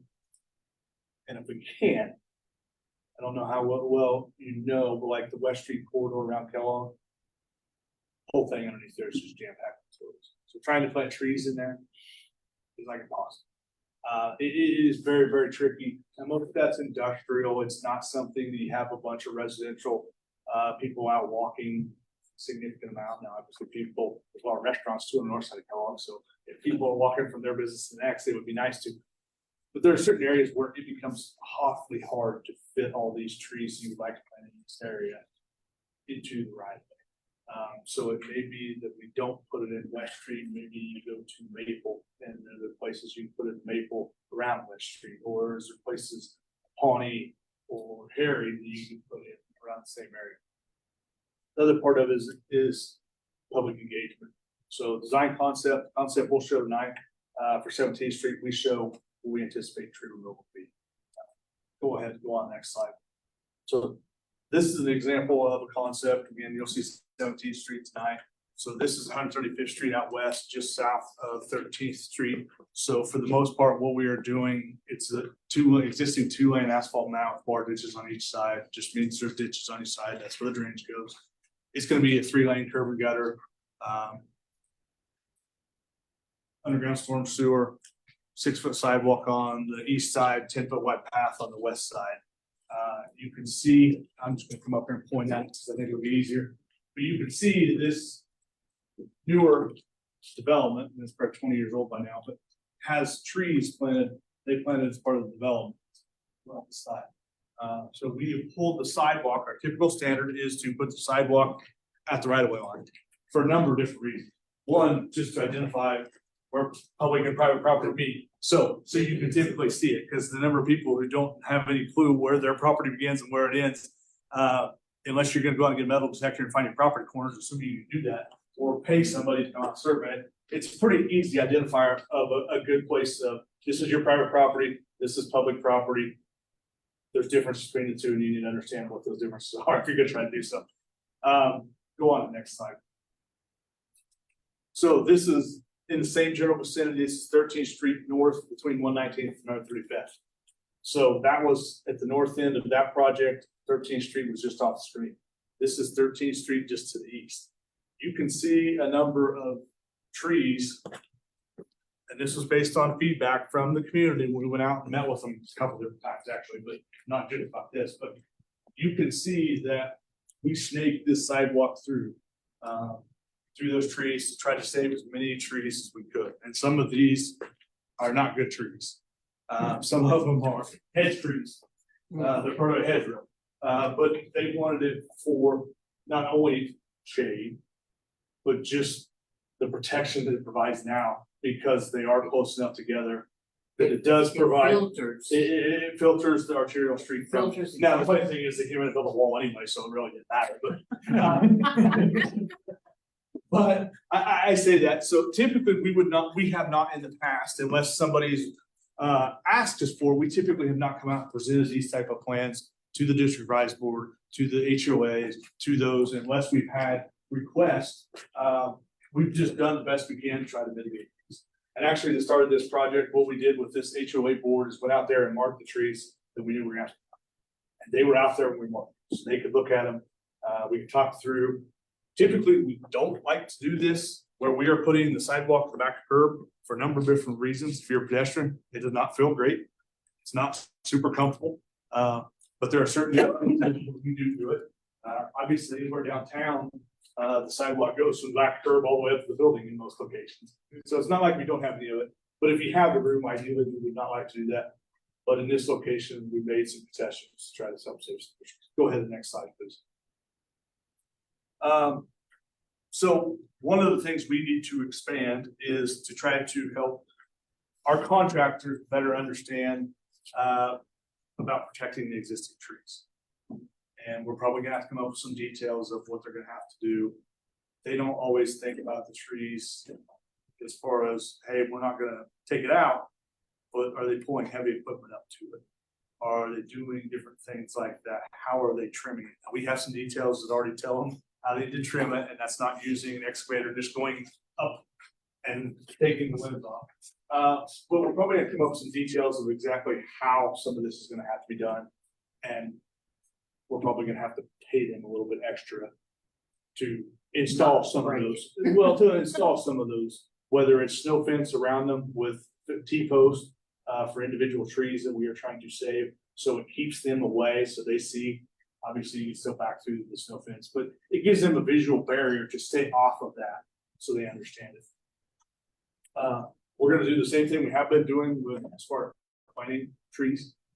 We may try to see if we can't fit more in certain locations. Obviously, you're limited on what you can do underneath power lines. Doesn't mean you can't plant any. It just means you need to have the right species to where that's not an issue when they are mature. They are impacting If you've ever seen Westar come in. A live Sunday tree, took out my plum tree. sometimes they, To the for lack, ground. for lack of a better term, even if they leave them up, they're kind of butchered. In some cases, and everybody needs electricity, if it's the middle of winter and you don't have electricity because they didn't trim the trees, you're not happy there either, so it's one or the other or somewhere in between, but, and again, if we don't have the space within the project limits, what we would look at doing is putting them in a close proximity, either another right of way, in park, in different places, the city can actually put stuff that we own in those facilities. Would you ever pull up a tree that was not mature, but getting on up there and put it somewhere useful? Spading it? I guess. You can. You get. I know I can. No, but when you do it. What I'm saying is if you get them to where they're too old, it becomes tricky. Yeah, if they're gonna die You anyway. have to do some different things. I believe we tree spaded some of them from Napster. Yeah, that sounds right. I want to say there's a couple of them in NASCAR that were actually tree spaded. Some of the bigger trees that are down there, one or two of them, if I remember correctly. And they even did some weird stuff that I'd never heard of. I'm an engineer, I'm not a landscape architect. Getting the roots is a nightmare. They were doing some stuff with the roots prior to spading them. I mean, all it looks like is it's got a couple forks that open up, wrap around it, dig down and grab the root ball and try to pull it up. And some of it depends on what type of tree too. If you don't have a root ball type system, you're probably chopping off too much. And it's probably gonna die anyway. So, yes, we have done it. It's not it's expensive. It's not in the plan. It would have to be a tree that made a lot of sense, and it would have to have probably some significance to do that on a regular basis. It would have to be a tree that, there were some different trees that came up when they did some tree removal downtown that people were not thrilled about. If we knew something like that prior to actually removing some of them, and the tree could be spaded, then maybe we would. But in general, we're probably not gonna tree spade stuff, just due to the cost. Next slide. This is just the standard tree planting plan from Greenwich Road, from Harry to Pawnee. Can't see it real well, but you can see different call outs, there are different types of trees.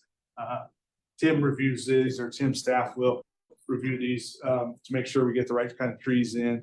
And also looking at spacing. One of the things you have to consider too is anything close to an intersection or driveways and stuff, you don't want to be within the site triangle to where they have to come up and butcher to trim it up, to keep it up too. So next slide. So the communication team has created a forum that includes the draft tree policy and park board presentation. Comments may also be submitted directly to forum. You scan that with your phone, that large. You can take you to that, or you can go to forum and look up tree canopy policy. That I will comments, questions. If Tim has anything else. It's the same answer I would have gave. This may be a naive question, but just on my property, I have a tree that's close to the street on the curb where continually, like every month, large branch comes down. Chop it up for a little kindling for down the road for fire pit, but in that case, is that like a Wichita Access, Wichita Report? And in terms of a tree like that where I worry because of its location, what if it falls, a large branch falls into the street? If someone's out walking. I would say the best option would be have Gary Ferris or one of his staff come out and look at it. So yes, going through either contacting him directly or going through the reporting system would be assuming that it's in the right way. I figure I was asking because there's others in the neighborhood that's happening. Yeah. Yeah, that is a problem though, because if it's my property, I can call and Gary will come out and solve the problem. But if it's my next door neighbor's problem and these, I mean, I called them once and told them I was worried about some kids on a bicycle getting hit with this thing because it kept dangling down and big trucks would bump it, the trash truck would bump into it. And I was afraid somebody's gonna get hurt, and they did come do that. But mostly, I can't just have my tree guy come and trim their tree. No. You And- can't trim on your neighbor's trees. and You may I go to court The on city that. won't come out because it's not my tree. Well, we can still come out, take a look at it, and if there's an issue, and our traffic folks do this quite often, where it's a site triangle issue, they will come out and turn it in and actually have it, whether it's your property or your neighbor's property. Oh, or really? Yeah. Well, I know, I told them that one time Would have that to- it was dangerous. It would have to be within the right of way, the tree could not be on Yeah, private well, it's property, between the sidewalk and the curbs. which is typically gonna be your answer for being within the right of way. Mhm. I didn't know they would come if I just called them on it. I am not, they're probably not gonna prioritize if it's not on your property, but they could come by and look at it and talk through what your concerns are and see if they agree with those concerns based on tree type, age, health of the tree, stuff like that.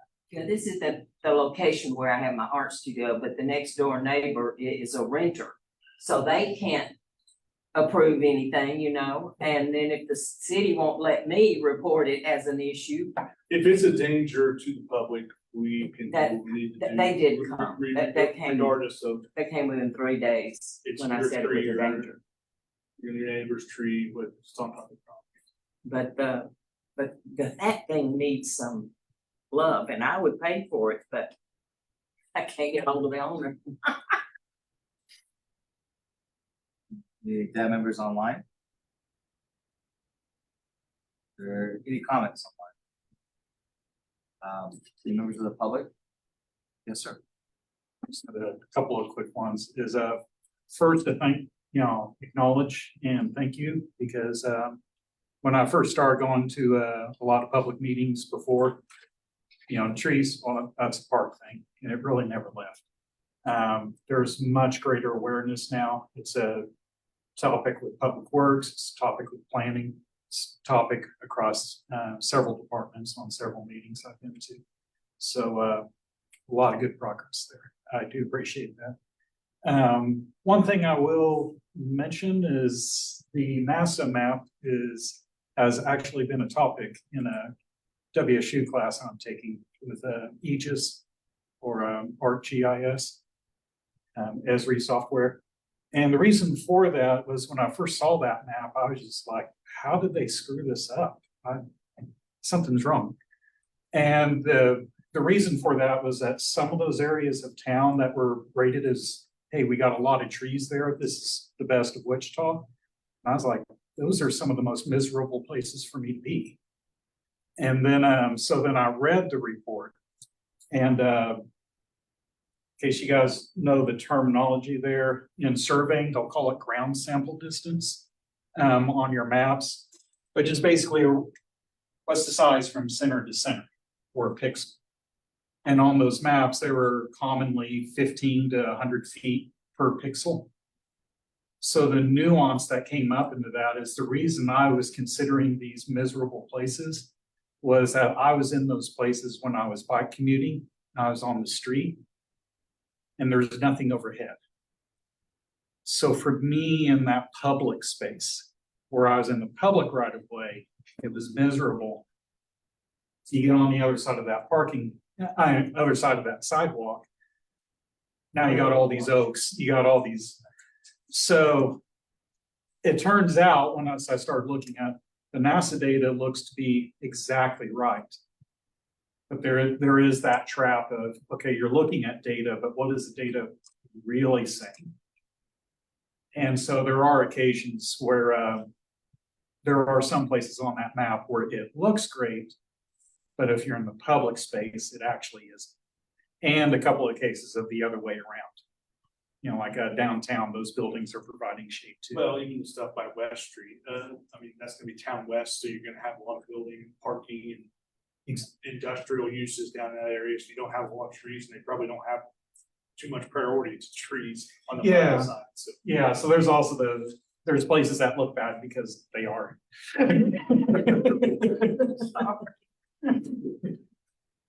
But that's all I have. Thank you. That's the I-35-17 project. John Mays, Chief Design Engineer again.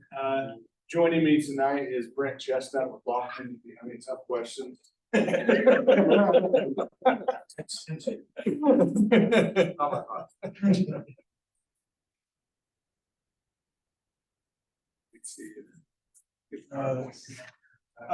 Project we're gonna talk about tonight is 17th Street from, it's not his, I-135 to Hillside. It's actually kind of two different projects in a lot of ways. The section of 17th between Hillside and Grove was redone in, I want to say the late 90s. I could get you a date if you asked me to. I don't have it right offhand, but it was done in the 90s, converted to a 4-lane. I have my flash drive if needed.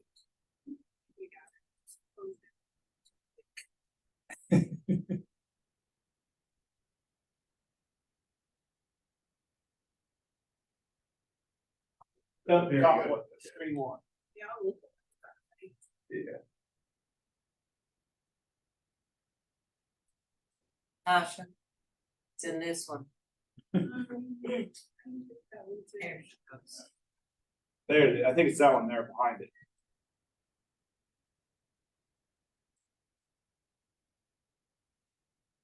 Hey.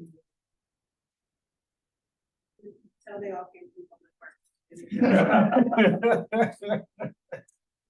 So again, the project we're gonna talk about tonight, you can go ahead and go to the next slide.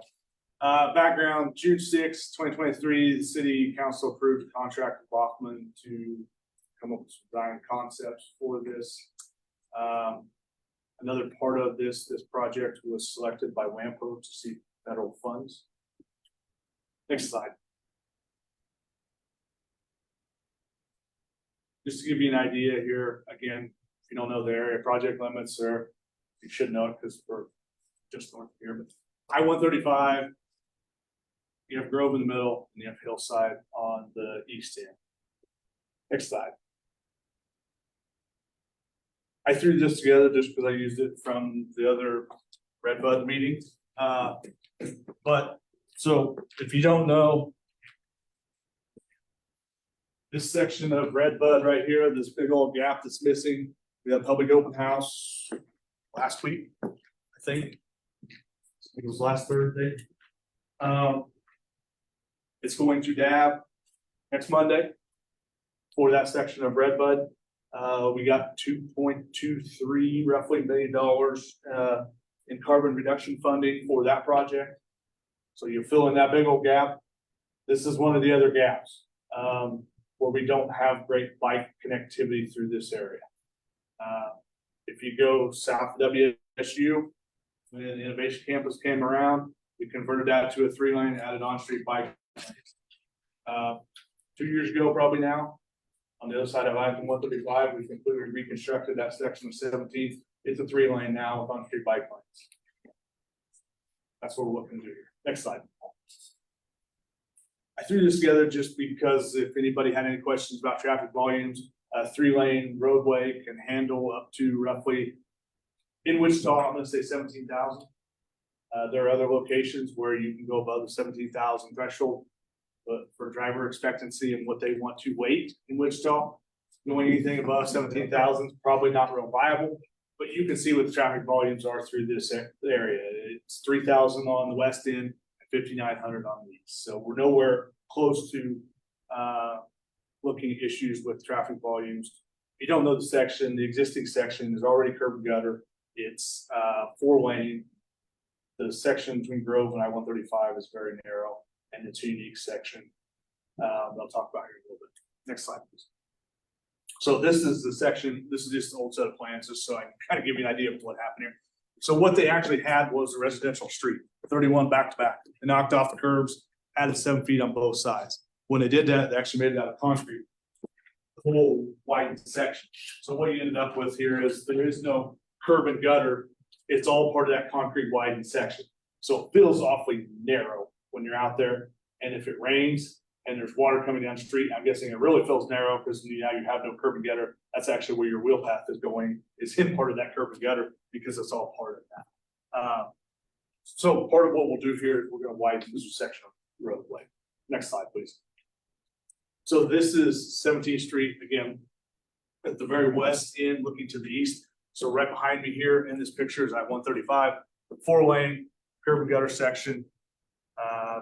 We're gonna turn to a 3-lane, put on-street bike lanes. Next slide. This is Grove, looking back to the west. So I am in the intersection of Grove, looking back to the west.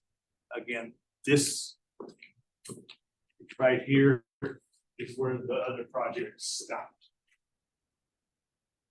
for full width. Then it tapers back in with that project, taper back into what the existing was. So go ahead, next slide.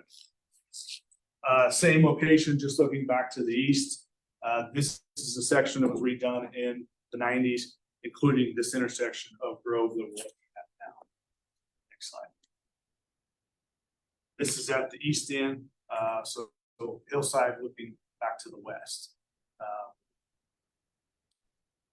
Next slide, please. So from I-135 to Grove, we're gonna widen it out. Right now, 41 back to back, we're gonna go to 49. So you're looking at 4 feet of additional width of roadway on each side, roughly, is what it's gonna be. There are sections right now, particularly on the north side where there is no sidewalk. We're gonna add sidewalk. That's our standard. This one's narrower because it matches what the rest of the corridor more or less has.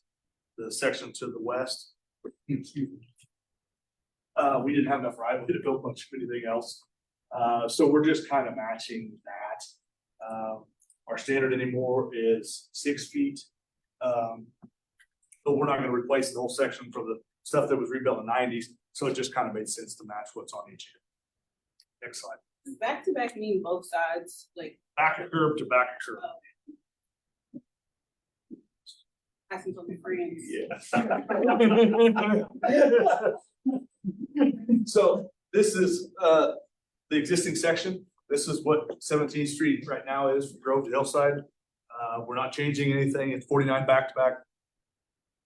All we're going to do is come in here and restripe it at Dodge Street bike lanes. We'll probably look at doing some type of maintenance to it.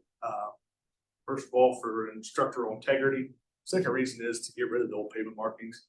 Because even if we grind them off when it rains, when it's night, you can see those pavement markings shine through because the lane configuration change. They don't line up. Next slide. So this is the concept. Again, we're showing 3-lane Dodge Street bike lanes. Different colors you see.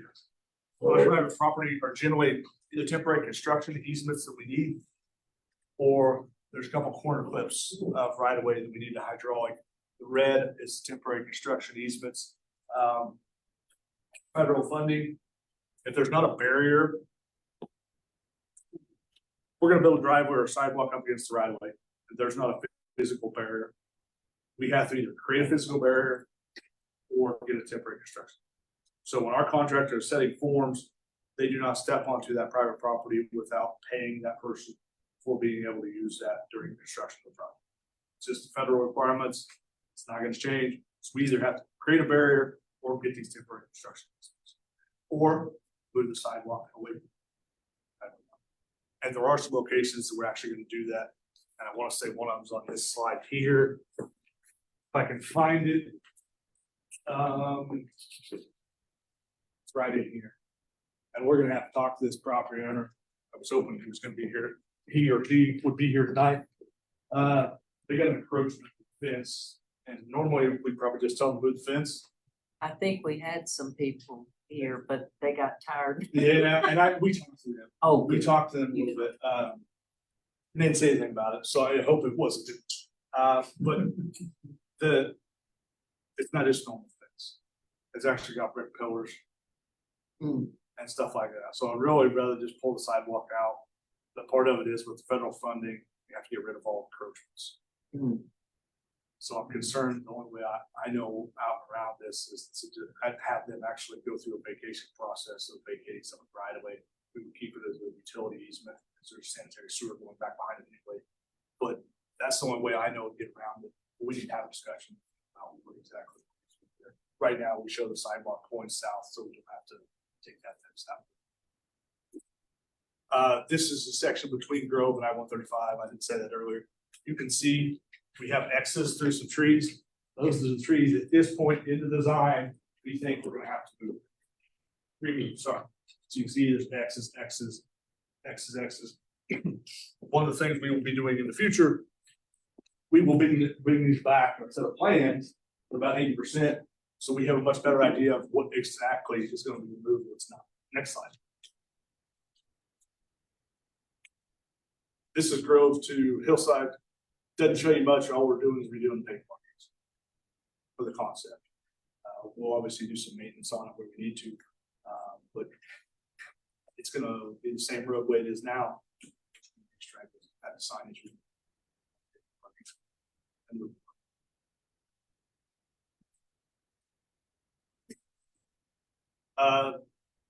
City council's already approved 300,000. That was part of the design piece. Before we go out with any RFP to hire a consultant, we have to get the design approved. That was the amount that was in the design year. There's 250,000 in 2024. That's to complete the design and for right away. We'll also have to go to paying WAMPO. When you get federal funds through the WAMPO, there's a fee that goes back to WAMPO and ask them for when you do something with what? when we get federal monies through WAMPO, they charge a fee That goes back to me. that goes back to WAMPO, them to be able to operate. When it works. Because it's federal funding, right? It's easier to do Is it it a that way. percentage? No, it's actually harder to do that way. But it's money getting back from the federal government that if we don't get it, somebody else is gonna get it and use it. So we Okay. might as well go after it. Thanks for. No, there are more, there's more paperwork, there's more design criteria, issues you have to deal with. It is messier to get the federal money, but Yeah, free money is free money. I probably. It's not going here, it's going somewhere else. And then there's 3.4 in 2025.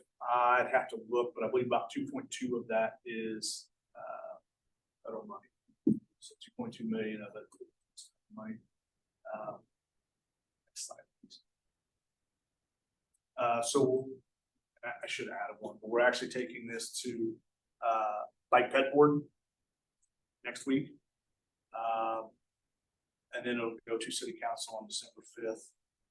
And we have to, I think where we're at now, we can probably hit that late spring 25. Some of it's going to depend on how many utilities need to relocate, particularly in that section from Grove to I-135. We have to have utilities relocate. As part of that widening, we have to have the project let by fall of 25.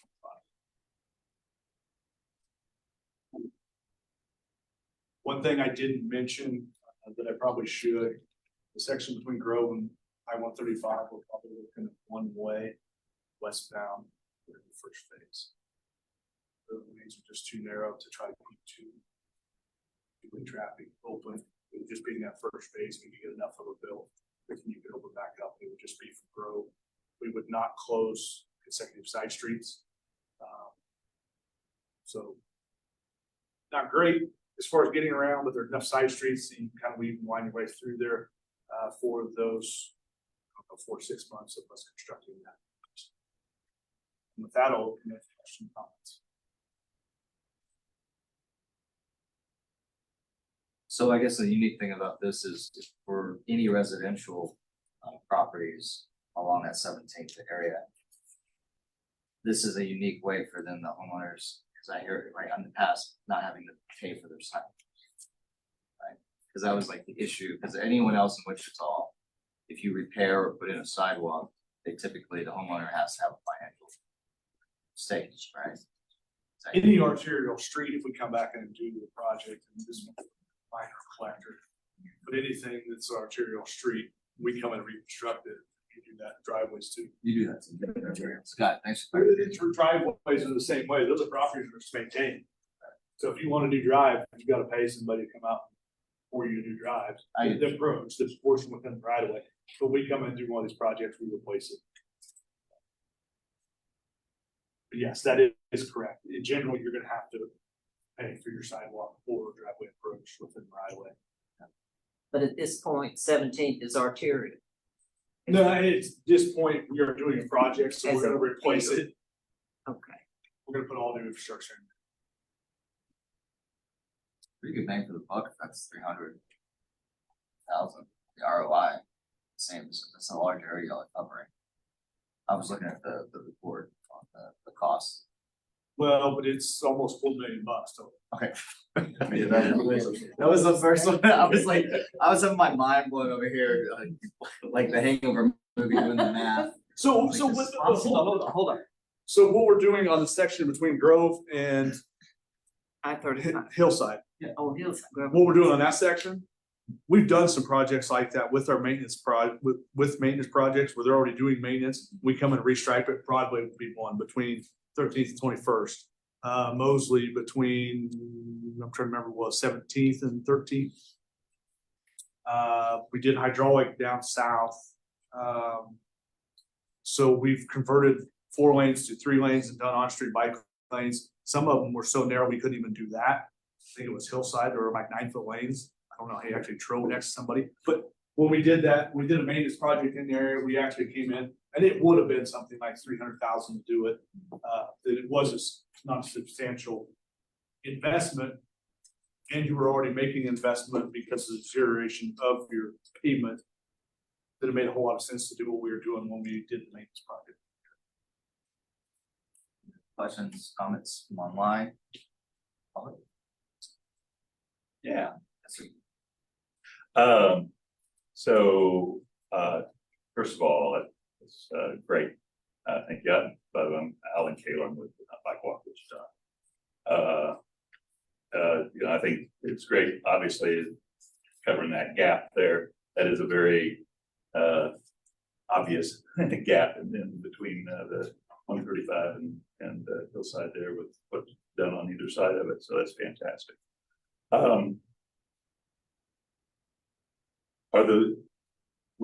There had been talk about having protected lanes there. Or does that stand? Protected in what way?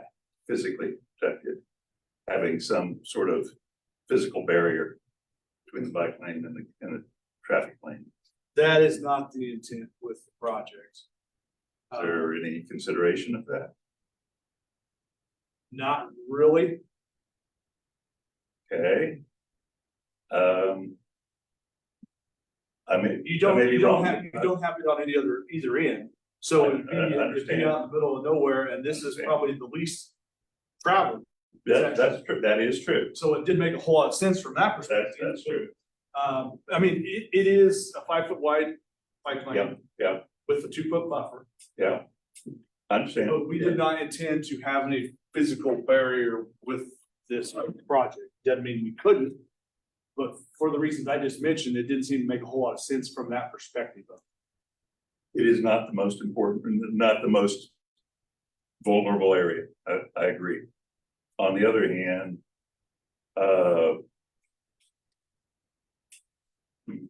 we've continued to talk about having protected bike lanes. You gotta try it somewhere. Someplace.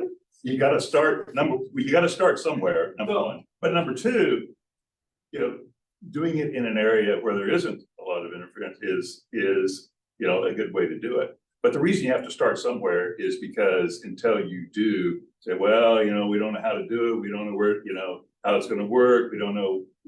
I was talking to Paul the other day, he said he didn't know, you know, about the snow removal. I mean, this would be a good place to work all that out. Clayton's gonna get a plow in front of his bike. No, I'm kidding. I think probably one of the first ones we're gonna look at, hopefully, and this has to go through council, but our intent is to the section of Second Street. It's in the CIP. So it'll be Main to St. Francis.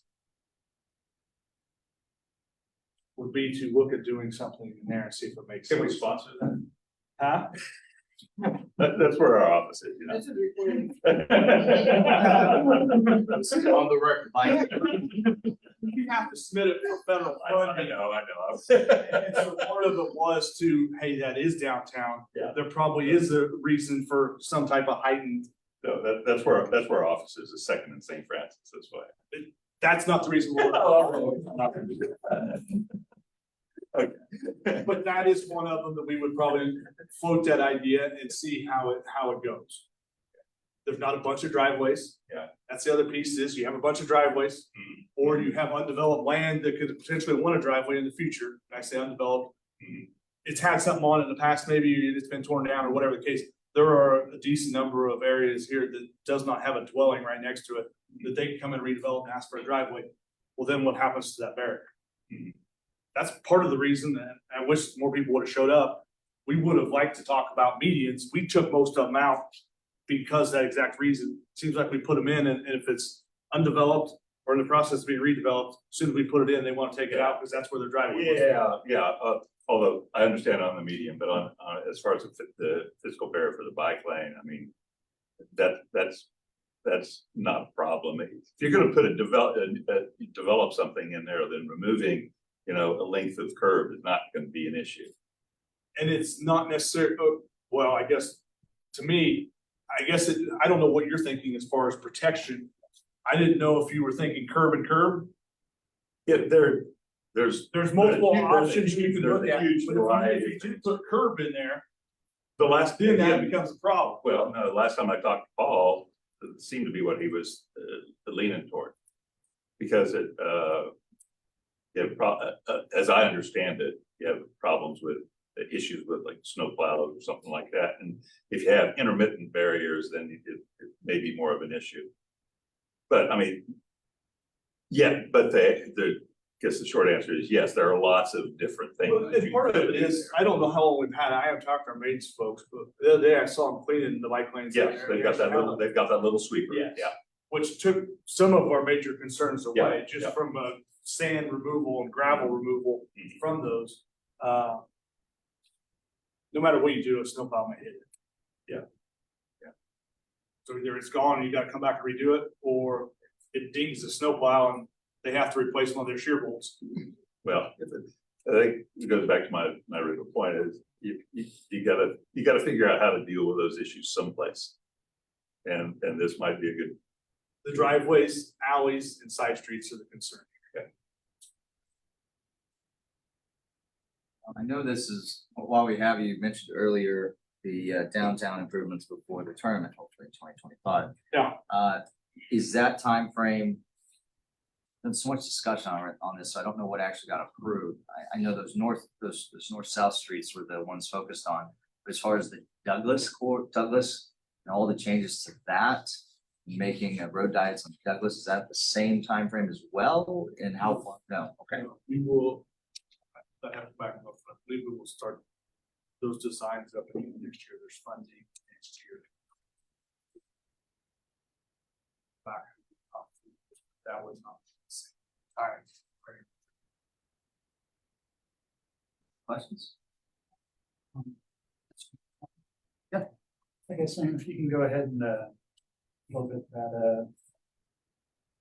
that email, I think it was at 4:05 p.m. Who's that document that you? Okay. Sure. So first off, just the name, I'll say just because of the nature of DAP meetings, what's on here already is a big improvement. I'm not trying to attack anything on this. This is my first time seeing this plan. So I'm offering this up as mainly as maybe we can make this better, or here's some alternatives, or here's something that maybe what's on screen isn't best, maybe what I'm suggesting isn't best, but maybe it spurs another idea. I'll go through this really quickly. I didn't know how the flow of the conversation was going to go, but I think it still does relate to what Alan was talking about, in that one of the reasons I do like the idea of a protected bike lane is that, having transportation options is particularly important to be in this area. In this area, generally one in 6 to 1 in 3 households don't even have a vehicle. If you go to the next slide there. Roughly a quarter, but just under half of the households are under the poverty rate. If you go to the next slide. But even if you can technically buy a car and you have one, that doesn't necessarily mean that you can really afford it. It may be killing your budget. So from the numbers I could find, if you're a 2-person household, you got about $20,000 per year if you're in the house. And if you look in the census tracts in this area, roughly $18,000 to $27,000. And now the average car per car in the US is costing about $12,000 a year. Next slide. So that means for the residents in the area, roughly half to 2/3 of your income may be soaked up by your vehicle alone if you choose to buy one. If you go to the next slide there. The relevance on this one for what we're discussing right now is focusing on the 3rd and the 5th one for the two-way bikeways and the sidewalks. The relevance in here is, we hear a lot about what's the capacity of the street, how much can you fit? And mainly right now I'm focusing on the Grove to I-135. 3,000 vehicles, that's next to nothing. I mean, I live in North Riverside. I think my house probably has more traffic in front of my house than that. If you go to the next slide. This is the biggest thing I'm thinking of when I'm thinking of a protected bike lane in this area, especially when you're considering an area without a lot of income, needs transportation options. And they're not going to be the ones riding $10,000 triathlon bikes and race bikes. They're the ones riding Huffies, Schwinn's. The basic idea here is, if you look at this chart, it's basically saying of people that are willing to consider riding, what do they need in order to get them out there? I myself, I probably straddle that highly confident and somewhat confident. What's presented, I'm going to ride it. I don't have much problem with that. But that mom that's trying to go to the rec center with a couple of her kids, they're going to want more. So to make most use of those facilities, they need some greater sense of comfort. They need some greater sense of safety. That I'm not going to lose my kids because I'm using this lane. And when there's just pain, that enters the mind. If you go to the next slide here. So I found out about this afternoon, so I just did some playing around with a webpage called Street Mix. This would be the one alternative as far as the brainstorming I was talking about. The idea here is the curbs that you have along that stretch of 17. You keep them where they're at. You wouldn't have to expand. And part of the other idea would be that you have 12-foot lanes for the 2 travel lanes, basically transit in mind, to connect a future transit route directly from Broadway to WSU. You would have that option. And I'm placing 3 feet worth of barrier so that as we work through what kind of barrier would work, what wouldn't, you got plenty of space. My other slides, it actually replicates very close to what's already written going to the hillside. So obviously I like some of those ideas, but I would like to see the physical barrier. The other 2 things I would add is if you do get any pushbacks or discussions, I do have what 17th and Grove looks like during rush hour, which is basically even what you're seeing there. That's about what it is. I never really saw more than like a half dozen cars at a stoplight at a time. But that in mind, the other thing I might suggest as a possibility is you currently have a street light there. I'm curious about the idea of putting a roundabout there, pull that street light, and then where you have other projects that could use it. Reuse it Brand new someplace. intersection, and you're gonna wipe out businesses, to put in a roundabout. So not very likely that we would entertain. How would it kill the- Rent? how would it kill the license? You're gonna take the property. Can't put a roundabout in where there's a straight T. No, you can. But you In the same geography, I mean, not in the same It's not the same cube footprint. no. square footage.